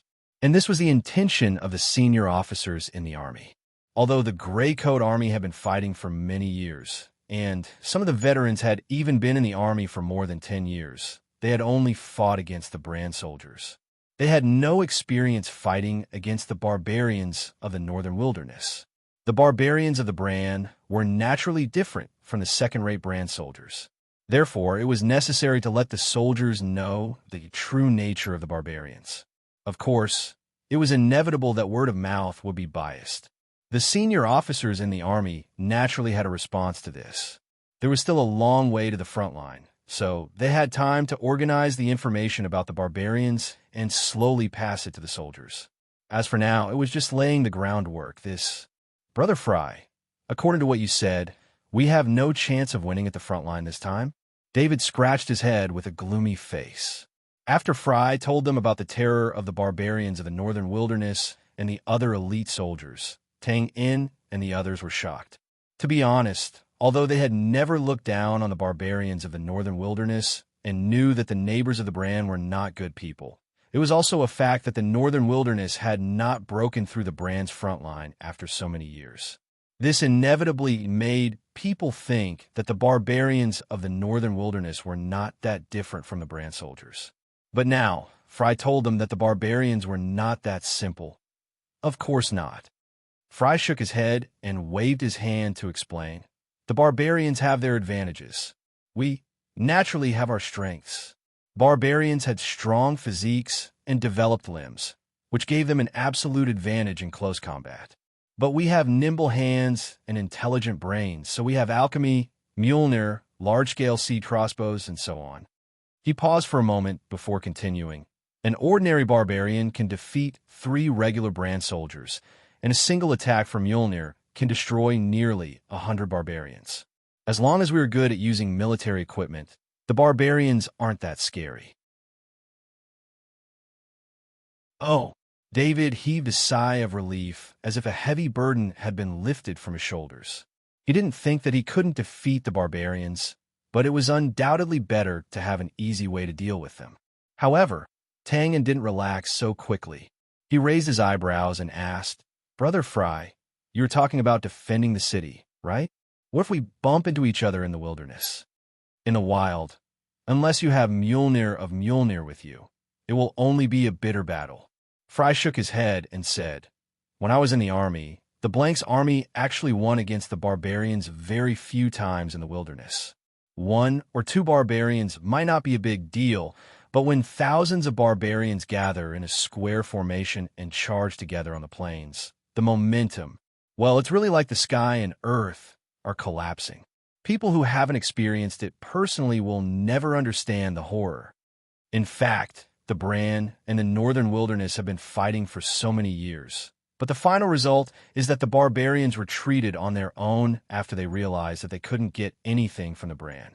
That's just a lie to fool the people. What's even more depressing is that when the barbarians retreat, you can't chase after them. Or rather, you don't dare to chase after them. Most of the terrain outside the border is flat grassland. If you fight with the barbarians there, you will undoubtedly be at a great disadvantage. Well, there's another saying here. Marshal Z is known as the god of war among the people, but very few people in the army call him that because they think that Z hasn't really attacked the northern wilderness, so he doesn't deserve this title. TSK, even Marshal Z is afraid of this, so no one dares to go out and seek death. Tang In grimaced when he heard this because he thought of a possibility. He then asked Fry, we can be counted as new recruits. We don't have any experience in fighting against the barbarians. We should be sent to defend the city, right? Sigh, unfortunately, I don't think that's possible. Fry glanced at Tang Un and said bitterly, To be honest, this is also a problem that I'm worried about. I've also received some information about the front line. It's very chaotic there. Other than the Zechen Legion's defense area, the Thunder and Blue Flame Legion's front line only exists in name. Now, they have probably retreated to the second and third lines to defend the front line. In other words, the front line is now a lawless area of a few hundred kilometers. Fry turned his head and looked at the soldiers around him. We have 30,000 people going to the front line this time. Among them, the rations will be provided by the Bran, and the equipment will also be provided by the Bran. Hee hee, after taking so many things, will they let us go so easily? It's very likely that we will be thrown into this lawless area of a few hundred kilometers to face the barbarians in the wilderness.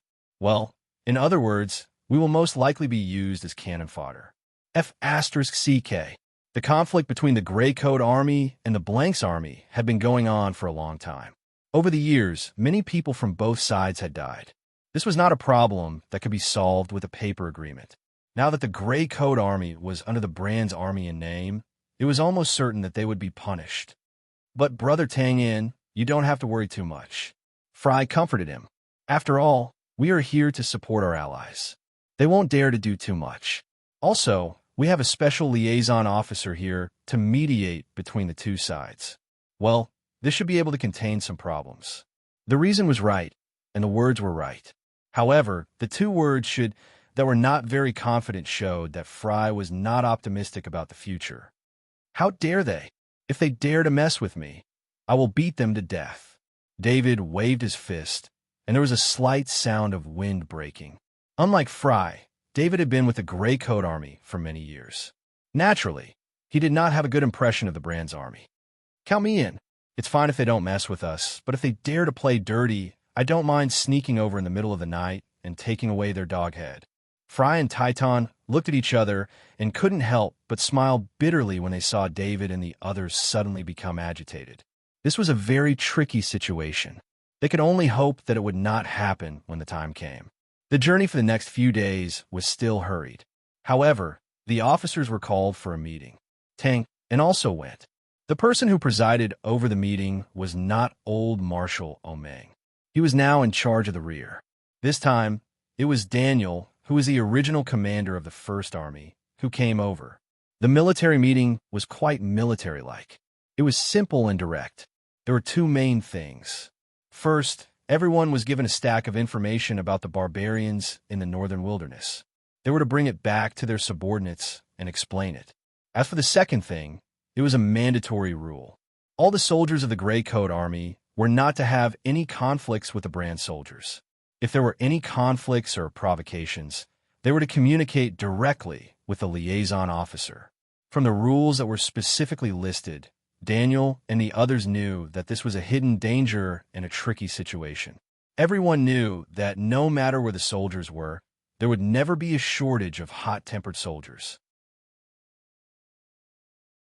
Hence, although there were punishment measures, it was hard to say what the outcome would be. On the fifth night, after the 30,000 soldiers left the City of Dawn, on the outer wall of the East City Gate, a short figure carrying a large bag grabbed a long rope and slid down quickly. It had to be said that she had chosen the right time. Just as she landed on the ground, the patrolling soldiers on the city wall who had just changed their shifts slowly walked past. Hee, Brother Tang Yin, I'm going to look for you. Oh, I can't do that for now. Brother Josiah said that only Sister Tang Yin knows the whereabouts of Brother Tang Yin. Yes, I'll look for Sister Josiah first. Mountain Creek City, east. As she muttered softly, the short figure left the perimeter of the city wall. After about half an hour, she felt her way to a leeward hill. Then, a horse neighed, and she rode alone to the east. Captain Harry, the target has escaped. A voice suddenly sounded from the top of the hill. Escaped? Who escaped? A slightly plump figure was the first to stand up. He opened his mouth and yawned, looking rather lazy. However, when he saw the blurry figure of the short cavalryman in the distance, his body suddenly trembled. Aha! She finally escaped. She is indeed Boss's sister. Her patience is very strong. Yes, it's just that her common sense is lacking. She hid the horse here and even asked me to feed it for a few days. TSK, it's indeed this route. I really have to thank Fei Rue.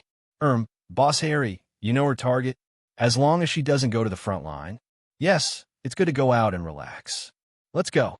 Our mission this time is to accompany the princess to have fun. Yes.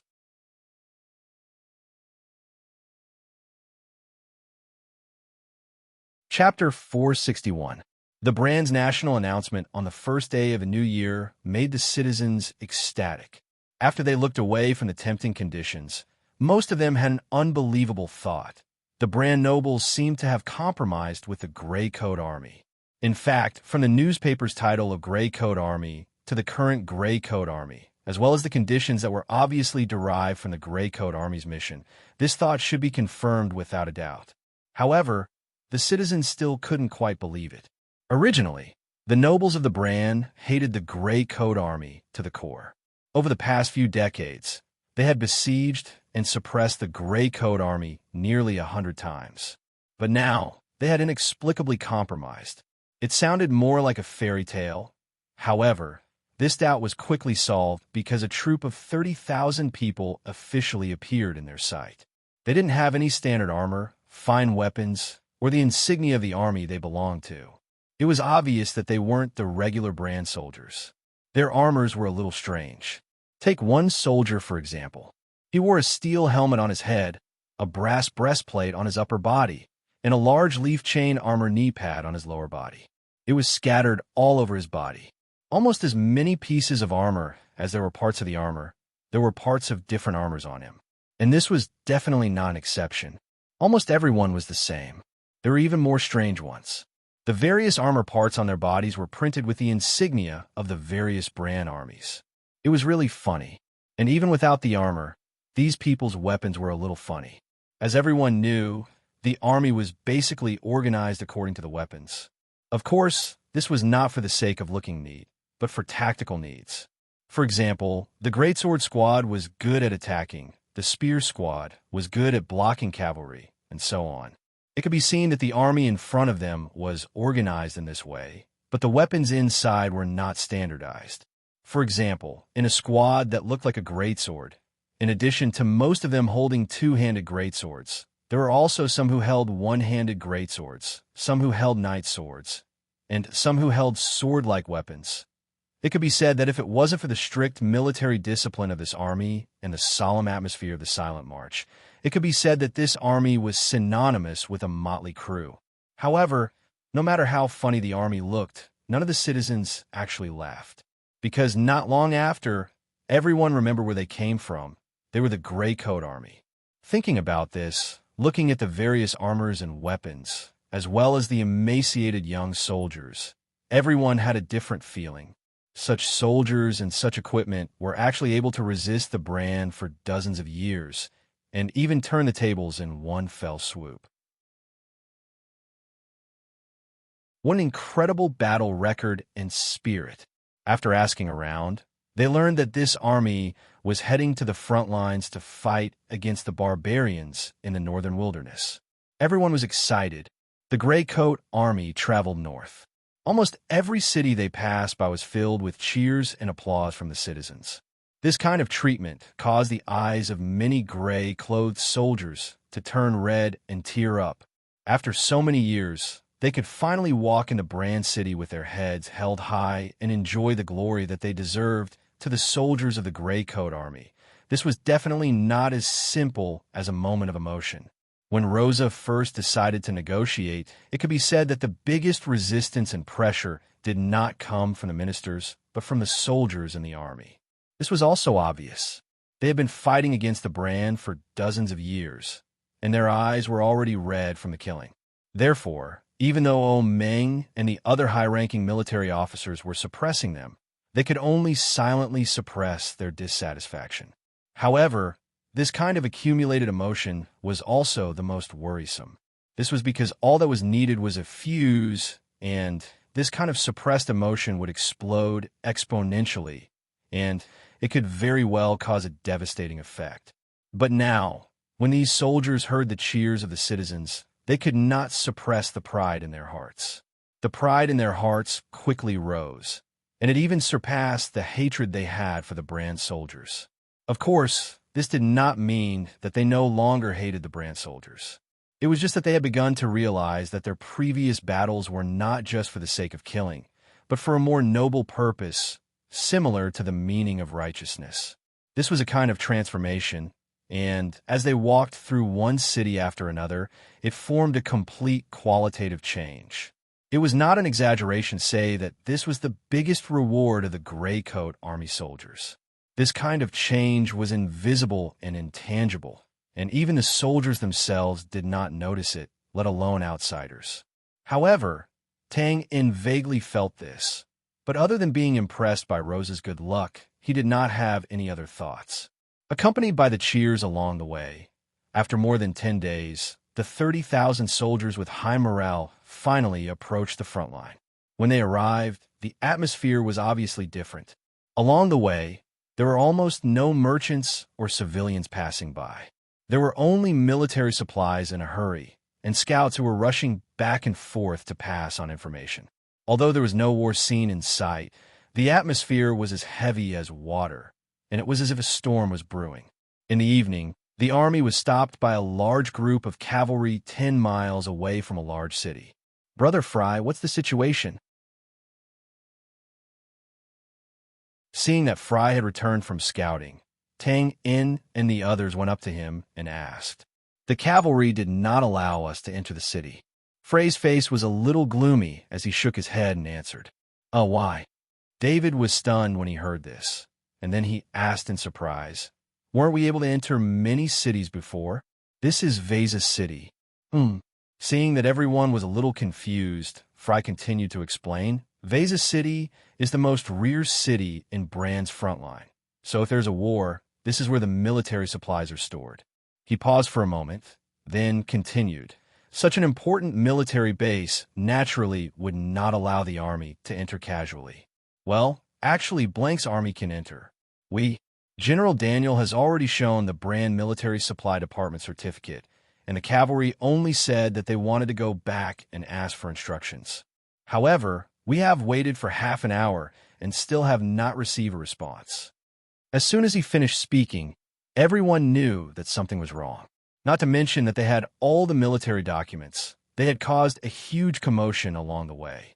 As long as the governor of Vesa City and the military officials were not deaf, they should have received the news long ago. However, now that they had just found out, their intentions were naturally obvious. David's eyes widened, and he said angrily, "F***CK, they're obviously making things difficult for us." Actually, it's normal for something like this to happen. After all, they have been fighting for so many years. Moreover, we caused too much of a commotion before, so this is probably a show of strength. Fry used to be in the army, so he understood the psychology of the enemy. His analysis was not far from the truth. "I think they need to be taught a lesson," Michaud said coldly, curling his lips slightly. Tang In also frowned. What did General Daniel say? What else could he say? Fry shook his head helplessly, looking at the faint outline of the city wall in the distance. "This is their territory. If they want to make things difficult for us, it would be very easy. Moreover, no matter where this kind of thing goes, they will have a reason to avoid it. General Daniel, I think you will tolerate it." Tang In heard this and nodded slowly, agreeing with Frey's deduction. Although it was a little frustrating, it was the truth. Now that the two sides had reached an agreement, it was time for cooperation, and no one wanted to be the first to break it. However, if they couldn't stop them openly, there were many small tricks that could be used to hinder them secretly. Just like now, there are some people with ulterior motives in Vasa City who had good reasons for not letting them in. For example, the sky was dark, and they had to ensure the safety of the logistical base, etc. In this regard, there was nothing they could say. Furthermore, when Twain found out that Daniel was the commander-in-chief of the army this time, he had already expected the outcome of such a situation. Daniel had a calm and collected personality, and he didn't show his emotions on his face. He was the most suitable commander for a battle like this. If it had been Dina, the commander of the 4th Division of the Grey Coat Army, he would have rolled up his sleeves and ordered his subordinates to take down the cavalry first. Sure enough, after waiting for another half an hour, the messenger ran around and announced that the soldiers should move to the left and enter the wilderness to rest. Once the order was given, everyone had to enter the wilderness and set up their tents while cursing. Along the way, they had rested like this, but now that they were here, they still had to sleep in the wilderness. Naturally, they were unhappy. David and Luke had been mumbling to themselves that night, planning to sneak into the city and have a good chat with the soldiers guarding the city. However, Tang In stopped them from doing so. The situation was different now. After all, this wasn't the Gray Coat Army's encampment, and the Gray Space had full autonomy. This was the army, and under the rule of the brand's military, no matter what happened, they had to abide by military law and couldn't be messed around. This was the reason why Tang Un had brought the Gray Space to join Frey's Lance Battalion. At least here, they could move freely. The night passed silently. The next morning, the army arrived at the city. After some negotiation, they were officially ready to enter the city. These D*Imin bastards, Frey's Lance Battalion, was at the rear of the army, and it would take a few minutes for them to enter the city. Thus, Tang In and Fry stood on a boulder by the road and looked at the city gate. "What's wrong?" Tang In turned around and asked Fry, who was cursing in a low voice. "The people who came out to greet General Daniel at the city gate are all insignificant people. The highest-ranking person is actually just a deputy colonel." Fry narrowed his eyes and said coldly, "They've provoked us time and time again.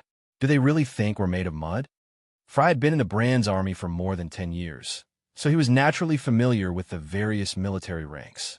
The Gray Coat Army had sent 30,000 people this time, which was comparable to the combined strength of 2 or 3 generals in the Brand's army. With such a lineup, the other party should have at least sent out a general to greet General Daniel.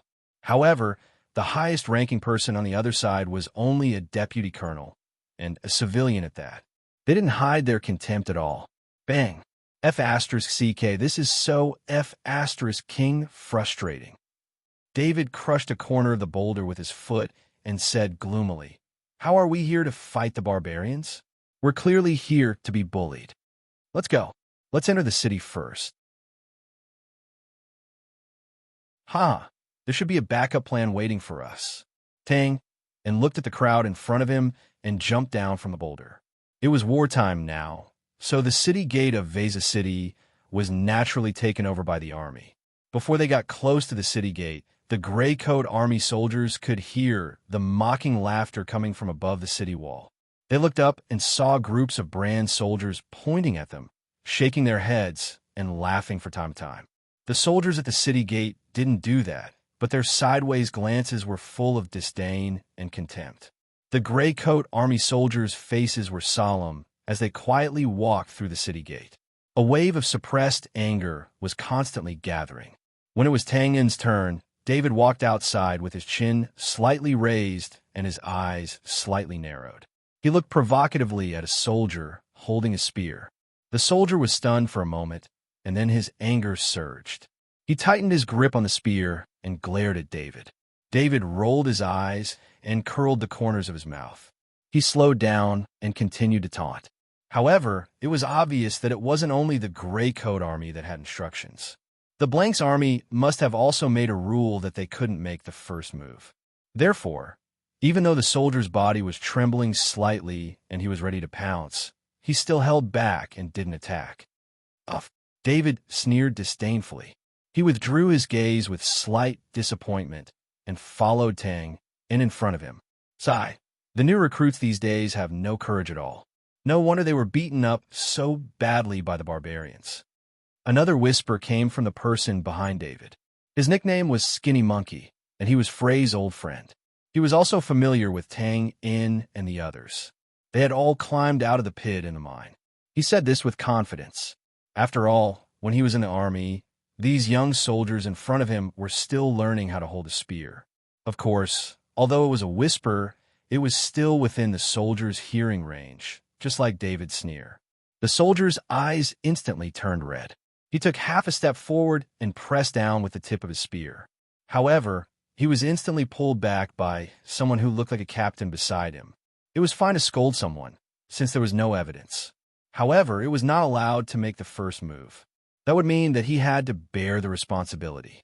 Bastard. Who is the bastard scolding? The bastard is scolding you. After a quick conversation.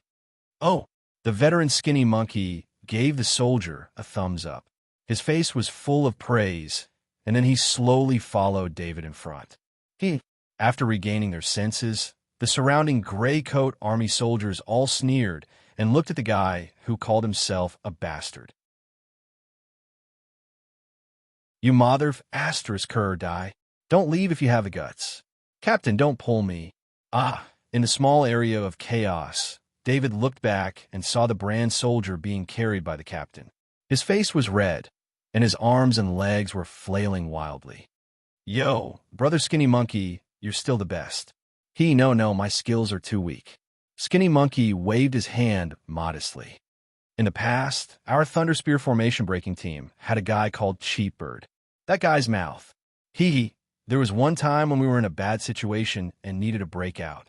However, the Barbarian's formation was flawless, and the cost of breaking out was too high. In the end, he just used his mouth to make dozens of Barbarians fly into a rage. They couldn't help but attack first, and the formation was disrupted. F***CK, this is simply too awesome. After the incident at the city gate, the army officially entered the city. As long as the brand cities were close to the front line, they would have a strong military style. Veza's city was no exception. At a glance, there are not many wooden buildings. Most of them were made of stone, bricks, and tiles. This was probably to prevent the enemy from attacking with fire. The main road in the city was naturally left for the soldiers to pass through. However, there were still many civilians who woke up early. They seemed to be used to this situation and didn't pay much attention to the soldiers. They were all busy with their own things. With so many soldiers, it was naturally impossible to stay in the city. Therefore, after observing for too long, the soldiers directly turned around in the city and headed south. After passing through the heavily guarded south gate, Tang In and the others came to a large military camp surrounded by mountains. Since Veza City was a place where military supplies were stored, there were naturally many reserve soldiers. After training here for a period of time, they would be transferred to the front line whenever the situation was critical. Because they had spent a lot of time before, when the Gray Coat Army approached the military camp, Dongfang Shiri's face was completely exposed. At this time, the army was also training. On the wide, flat grassland on the right side, there was about a regiment of Brand Spear Regiment practicing their spear skills. From time to time, there would be loud roars filled with murderous intent. Looking further away, there were round wooden signs with faint red dots in the middle. It seemed to be an archery training ground. Damn, the difference is really big. The Gray Coat Army's conditions were difficult. The soldiers were directly pulled to a place to train their physical fitness or how to use weapons. Therefore, it was no wonder that David sighed as he looked at the various training grounds and equipment around him. After all, this is the front line. Fry was just about to continue David's words when the soldiers in front suddenly exclaimed in a low voice. The neat formation also paused and seemed to be a little chaotic. What's going on? Tang Un and David, who were walking on the periphery of the team, turned their bodies sideways and looked forward. However, there were many soldiers in front of them doing the same, so they couldn't see anything. However, they didn't have to wait for too long. Soon, a group of brand soldiers appeared on the right side of the road. Thud, thud, thud, thud. They were like giants walking on the hills. Every move they made caused the ground to tremble. Because there was a certain rhythm to their movements, everyone's heart beat faster. Although the group of brand soldiers in front of them weren't giants, to some extent, they played a crushing role in the war. They had a large square shield in their left hand and a long-handled battle axe in their right hand. Their entire body was covered in heavy, silver-gray metal armor. Even their heads were covered with a closed helmet that only left a gap for their eyes. This was an abnormal soldier class that was armed to the teeth in the truest sense of the word. Brand heavy infantry. Tang and whispered to himself. He had seen this type of soldier class before when he first joined the Gray Coat Army. At that time, the Darren team he was in was ambushed. They were almost blocked by the soldiers in front of them. In the end, they were lucky enough to activate Mjolnir and blast them away, allowing everyone to escape. Another show of strength. Fry looked at the large group of heavy infantry that brushed past them. His breathing stagnated. He opened his mouth and murmured while shaking his head. This was the truth. No one would wear such heavy equipment to train early in the morning. This was obviously a show for the Gray Coat Army soldiers. It had to be said that they did have the right to show off. First of all, The gray-coat army soldiers looked like clowns in comparison, not to mention the standard superior heavy armor that covered their entire body. Furthermore, when a large group of heavy infantrymen marched together, the aura they produced was absolutely astonishing.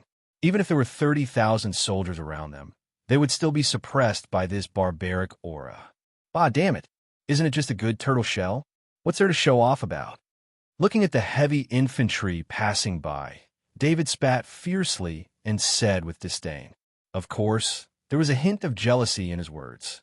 Not to mention anything else, just look at how every place the large group of heavy infantry passed by, the formation of soldiers would pause and become silent. Such an obvious momentum was truly shocking. After the group of heavy infantry passed by, although most people knew that this should be the enemy's plan, the gray-coat army's troops inevitably felt a little depressed. The Pike Regiment soldiers who were originally training on the right side of the training area had also collectively turned their gazes the moment the heavy infantrymen appeared.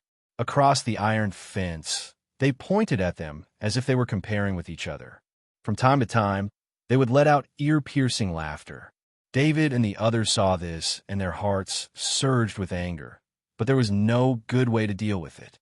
Just like how they provoked the other party with curses just now, this was a show of disdain. It was just a matter of who couldn't help but make the first move.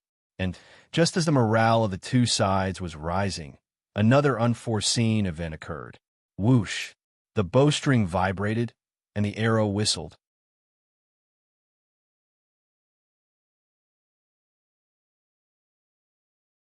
Chapter 462.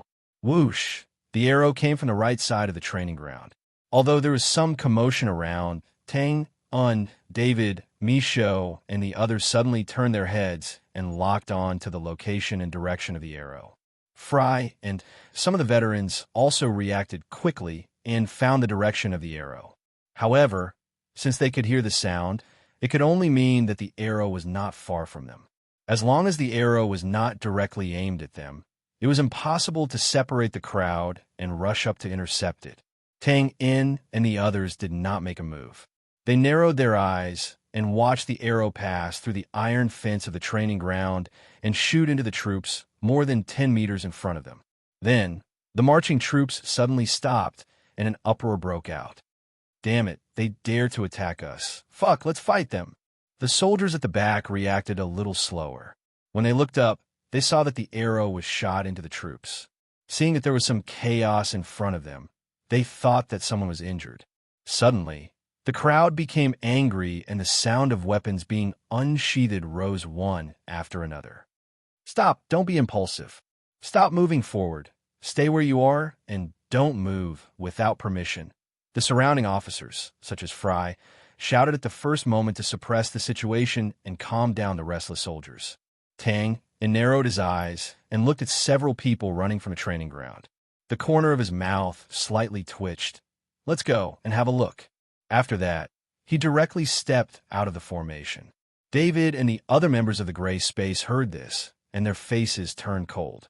Naturally, the soldiers could not leave the formation without permission. However, the gray space was an exception. They were not part of the military system, and they were a regimental organization. There was no one around who could order them around. After some of the soldiers recognized the identity of the gray space, they were even more excited and shouted to teach them a lesson. David and the others also nodded happily. Just as Fry suppressed the soldiers under him and rushed over with a few of his old brothers, Tang In and the others also arrived at the scene of the incident. They separated the surrounding crowd and saw an arrow stuck diagonally in the ground. Most of it was buried in the ground. Misho's eyes flashed as he looked at the archery training area and snorted. Humph, your archery skills are not bad. This was the truth. The army naturally did not move in a swarm. There would be a distance of a few steps between each organization. This arrow was obviously shot at this distance. Although it sounded easy, it was much more difficult to actually execute. After all, the soldiers were always on the move, and there was an iron fence in the middle. For the enemy to be able to predict and pass through the gap of the fence that was only the size of a palm, his archery skills were indeed very good. At this time, the few people in the training area had also arrived at the iron fence. The leader was a middle-aged man with a longbow in his hand, dressed in standard leather armor. I'm really sorry. My hand slipped, and I didn't control my aim well. Well, no one was hurt, right? There was nothing wrong with the words of an apology, but it was a completely different matter when paired with a disapproving expression and a completely different target. The faces of the gray coat army soldiers outside the fence turned ugly, but they couldn't do anything about it. That's right, everyone could see that this was definitely not because of a slip of the hand. But no matter what, the other party didn't hurt anyone, and now he came over to explain and apologize hypocritically. They couldn't find any evidence at all. Your mother's fart. Are your eyes on your butt? Do you dare to say that this wasn't intentional? David strode to the fence and pointed at the middle-aged man as he shouted loudly. The middle-aged man took a step back and spread out his hands with a playful expression. Little brother, why do you say that? I already said that it was because of a slip of the hand.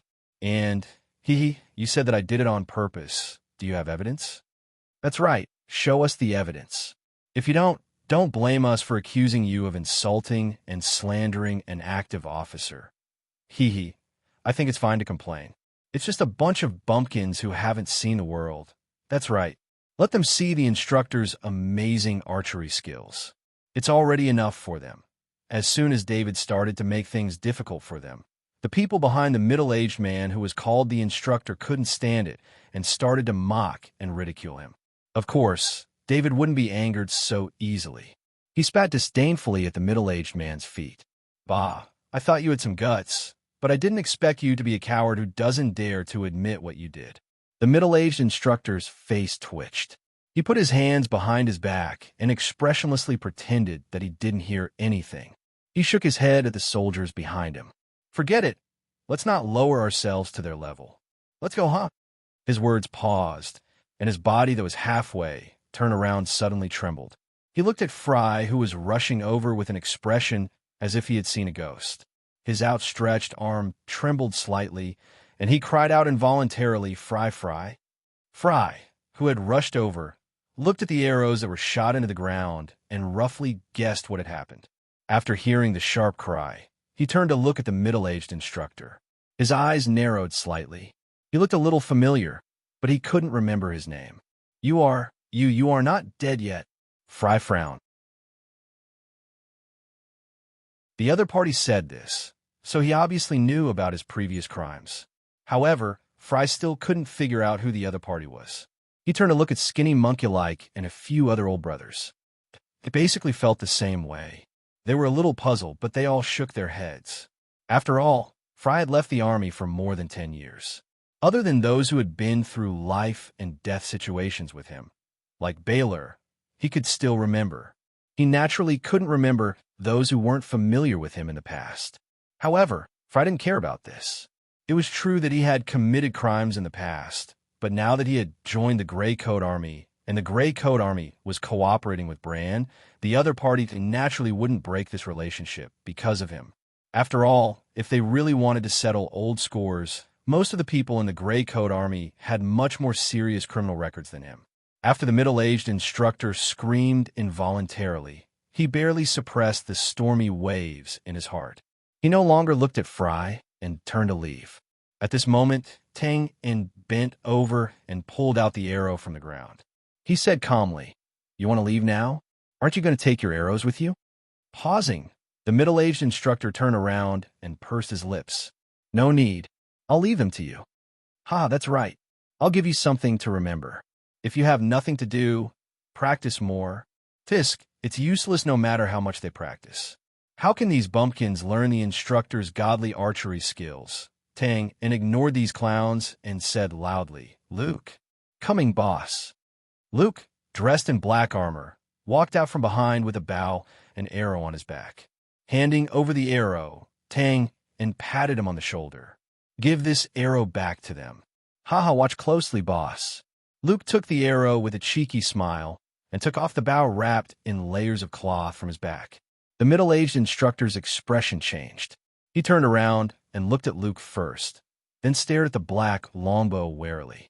The Bulan soldiers reacted as well. their bodies tensed up. How dare you? Obviously, they also realized that Luke was going to fight back, but they were the only ones here. Haha, look at how cowardly you are. Luke glanced at them contemptuously and grabbed the longbow. Don't worry, I don't want to dirty my bow if I kill you. After saying that, he adjusted his breathing and narrowed his eyes as he looked into the distance at the training ground. The middle-aged instructor and the others followed Luke's gaze and were surprised to see that he was looking at an archery target. Hee hee, you're not trying to shoot an archery target, are you? One of the brand soldiers turned around and sneered. Are you kidding? Even if you're ignorant, you should know your limits. The distance is at least 200 meters. It'll be a miracle if you can even touch the target, let alone hit it. After realizing that Luke's target seemed to be an archery target, the brand soldiers all had ridiculous expressions on their faces. However, if one disregarded the mockery in their words, what the soldiers said was the truth. Bows and arrows were considered mid-range weapons, but that was only relative. An ordinary longbow could only shoot at a distance of 200 to 300 meters at most, and that was only the maximum range, not the effective range. In terms of accuracy, if one could accurately hit a target within 100 meters, one could be considered a sharpshooter. When a middle-aged instructor had shown his skill earlier, the range was only about 80 meters. But now, the distance was more than 200 meters. How could he shoot accurately if he couldn't even see clearly? Shut up. It's a good bow. What a pity. Luke was holding the flying eagle bow, which Tangan had obtained from killing Goshawk. It wasn't an exaggeration to say that this bow was now the most valuable item in the gray space. It was even more valuable than Tang Un's black meteorite mother of iron dagger. The middle-aged instructor was an excellent archer and naturally knew a lot about bows. He narrowed his eyes as he stared at the flying eagle bow in Luke's hand. A greedy look flashed across his face before he shook his head and sighed regretfully. I admit that your bow has enough range, but if you want to hit the bullseye...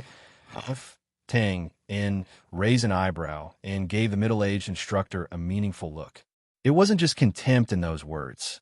It had to be pointed out that Luke had never said what his target was, but the other party had now set the target on the bullseye. This was unwittingly digging a hole for Luke. But even though he had seen through the other party's intentions, Tang In didn't expose him. He had confidence in Luke's archery skills. Taking a few steps left and right, Luke measured with his fingers and narrowed his eyes, as if he was choosing an angle to shoot from. You bumpkin, are you going to shoot or not? Don't tell me you're scared. Do you even need to ask? If you're scared, just say it. Don't waste our time here. If he can hit the bullseye, I'll call him Grandpa. Let's not. I don't have a grandson like you. Open. Luke suddenly exhaled and stepped forward. He drew the bow to the fullest and loosed it at the instructor's head. Whoosh.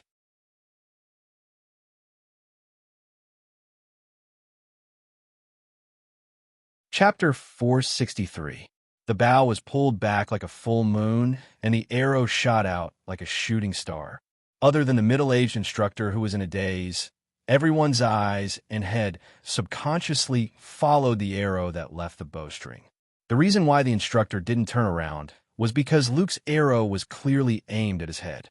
In that instant, the middle-aged instructor even smelled the scent of death, and his hands and feet turned cold.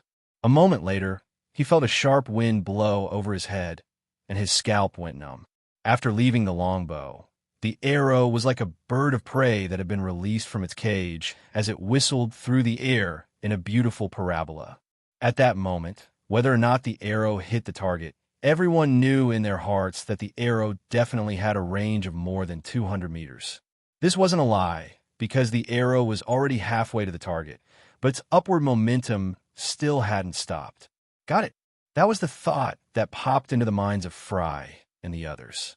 This was also the sensitive prediction that veterans of hundreds of battles had when it came to the direction of an arrow. This kind of prediction would allow them to preserve their lives on the battlefield where arrows were flying everywhere. Of course, this got it was only because they were confident that the arrow would hit the target. As for the bullseye, it was hard to say. After all, in their eyes, the bullseye was indeed too small, After crossing more than half the distance, the arrow fell diagonally, accelerated, and swooped down with unstoppable force toward the target area. There were many targets in this area. If the arrow was shot from the front, the targets would be 50 meters, 80 meters, 100 meters, 150 meters. Beyond that, there would be fine sand. This wasn't for accurate shooting, but to train the archer's shooting skills. In everyone's eyes, the arrow flew steadily over the area in front of them and headed straight for the one and only 150 meters away. Bang! From Tangen's point of view, it was impossible to see the bullseye in an instant. Thus, everyone only saw the wooden target fall after the arrow hit it, and then the clear sound of impact could be heard in the distance. Whoosh, nice! Beautiful! Domineering! When the gray-coat army soldiers saw that the arrow had hit the target, their hearts, which had been in their throats, were instantly relieved. Then, a strong sense of excitement and dizziness overwhelmed them, and they couldn't help but raise their weapons and cheer loudly. Their morale was greatly boosted, and their momentum was like a rainbow, sweeping away their previous depression. Tangen and the others were fine. After all, they knew Luke's skills. Hitting the target just meant that Luke hadn't made a mistake. Fry and the others had heard about it, but when they saw it with their own eyes, they couldn't help but crowd around Luke in ecstasy and pat his back crazily. Bang! Bang! Ah, good job, Luke. Well done. You're F***king proud. Your archery skills are simply godly. You'll definitely be a killing machine on the battlefield. These praises were not without reason. If there was a sharpshooter in the team, the chances of victory on the battlefield would be much higher. The logic behind this was very simple. With such godly archery skills, the enemy officers and generals did not have much longer lives than ordinary soldiers. What's there to be arrogant about? It's just hitting the target, not the bullseye. That's right. He's just relying on his bow.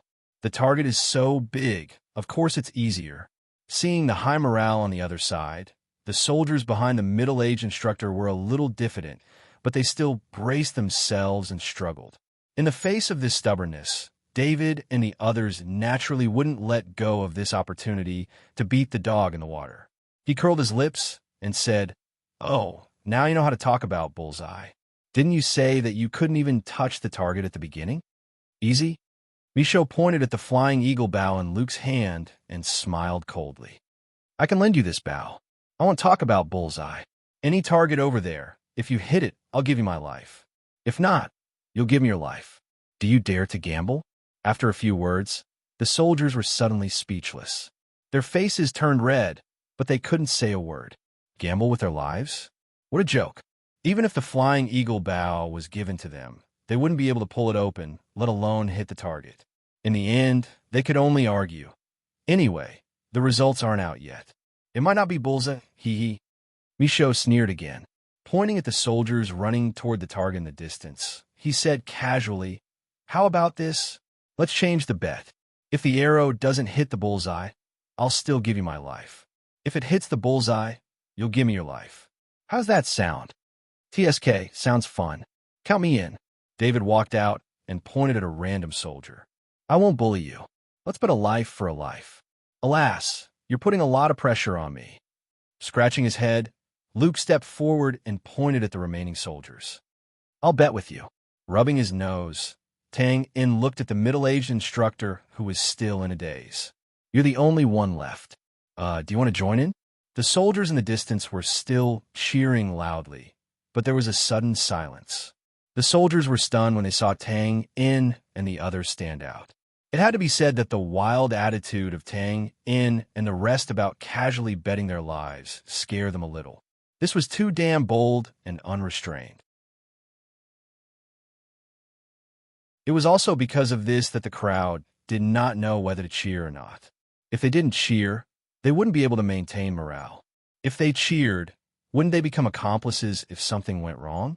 Compared with the conflicted soldiers, Tangen and the others were much calmer. They couldn't see the result of the bullseye, but Luke's eyes were almost as sharp as an eagle's. Naturally, he could see it. Seeing that the other party was completely unresponsive, David urged anxiously, "Hurry up and give us a straight answer. Do you want to bet or not?" David, you can't do that. Luke waved his hand solemnly. After a pause, he bowed slightly and said rather obscenely, "Let's bet." "Actually, I don't have much confidence." "Well, we're just scaring you, and we're also very scared. Come, isn't it just a life?" His words were gentle and kind as he patiently guided her. He seemed to be trying his best to persuade her. Bet your lives, bet your lives. All you know is to bet your lives. Were you not born and raised by your parents? The soldiers who were at the heart of the storm bit their lips and cursed crazily in their hearts. But in the end, they didn't dare say anything. In fact, they didn't really believe that Luke could hit the bullseye, but their lives were at stake, and the other party's reaction was a little strange. In the end, they didn't dare act recklessly. The middle-aged instructor was still expressionless. He slowly took off the leather helmet on his head and lowered his head to look at it, before he gripped it tightly. Right at that moment, a dignified voice came from outside. "What's going on?" The crowd dispersed, and Daniel, in advanced armor, walked in with a dozen people. He was slightly surprised to see Tang in and the others. Next to him were the brand officers who had received them at the city gate earlier. Fry went up to them and quickly told them the whole story. "Isn't this nonsense? The invasion of the northern wilderness is imminent. How can we, the brand, kill each other?" Daniel's eyes flashed, and he frowned as he reprimanded Tang, In, and the others. He then changed the topic. "Besides, the Gray Coat Army is here at the front line to kill the barbarians. How can we waste our time on this nonsense?" Pausing, he glanced at the brand officers who had ugly expressions on their faces. "Don't you think that's the case?" The brand officers looked at each other, a little speechless. Of course, they weren't idiots. They understood the situation at a glance. Daniel's words seemed to be lecturing his soldiers, but the words nonsense were definitely mocking the brand soldiers. "You're right, General." Tang Yin, of course, understood the meaning behind it. He took a few steps forward and saluted. He then said, "There's some misunderstanding here. Actually, this brand officer wants to compare archery skills with us. Of course, there needs to be some kind of reward. So, we've decided to make a small bet to lighten the mood. Haha, but there needs to be an end to everything. So, I hope you'll approve and let us continue with this bet. A bet of life, a small bet to lighten the mood." The corner of Daniel's mouth twitched. However, when he saw the confidence in Tangen's eyes, he raised his eyebrows and the corner of his mouth slightly raised. "How bold of you to mention a bet. But what you said makes some sense. When a soldier speaks, he means what he says. He can't be a backstabber." He paused and looked at the brand officers beside him. "What do you think?" "Ahem, this matter." The brand officers stuttered again. First, they looked at the brand soldiers who were rushing over with a target in their hands. Then, they looked at the middle-aged instructor and the others and muttered to themselves, "Sir." At this moment, the middle-aged instructor quivered. He quickly raised his hand and shouted, "We admit defeat. The bet was just a joke. This brother from the Gray Coat Army has godly archery skills. We admit defeat." The brand officers frowned. Their faces instantly darkened. In fact, they just wanted to order these people to accept the bet.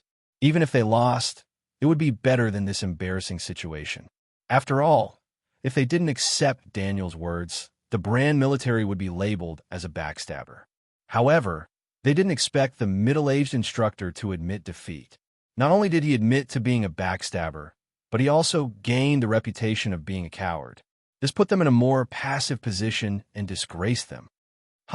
Daniel looked up and laughed. He said, "You are indeed a brand soldier. You are so magnanimous. Even when you admit defeat, you are still so generous.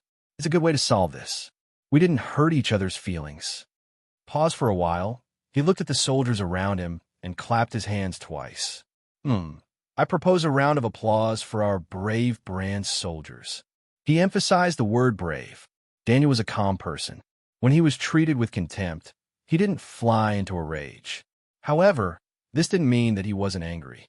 Now that he had the opportunity to hit them while they were down, how could he let it go? Clap, clap, clap. Thunderous applause sounded for a long time. The soldiers pursed their lips. Their expressions were extremely strange. There were also some who didn't care. They laughed loudly and praised the Brand soldiers for being sensible. Several Brand officers trembled. Their faces turned green. The clapping was like a slap on their faces. At this moment, the soldier who was carrying the target finally ran over. He was panting heavily. He didn't see the Brand officers at the side. He was ecstatic as he raised the target to the middle-aged instructor.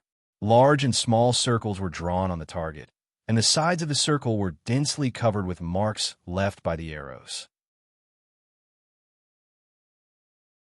The closer to the center, the fewer the marks were. On the red center, there was not even a single mark. However, although there were no marks, there was an arrow that had pierced through the red center. The tip of the arrow even protruded from the back of the target. Huff! Instructor, Huff! Instructor, you hit it, you hit it. Your archery is amazing, haha. There was silence. You're tuning into the Warrior Lore YouTube channel.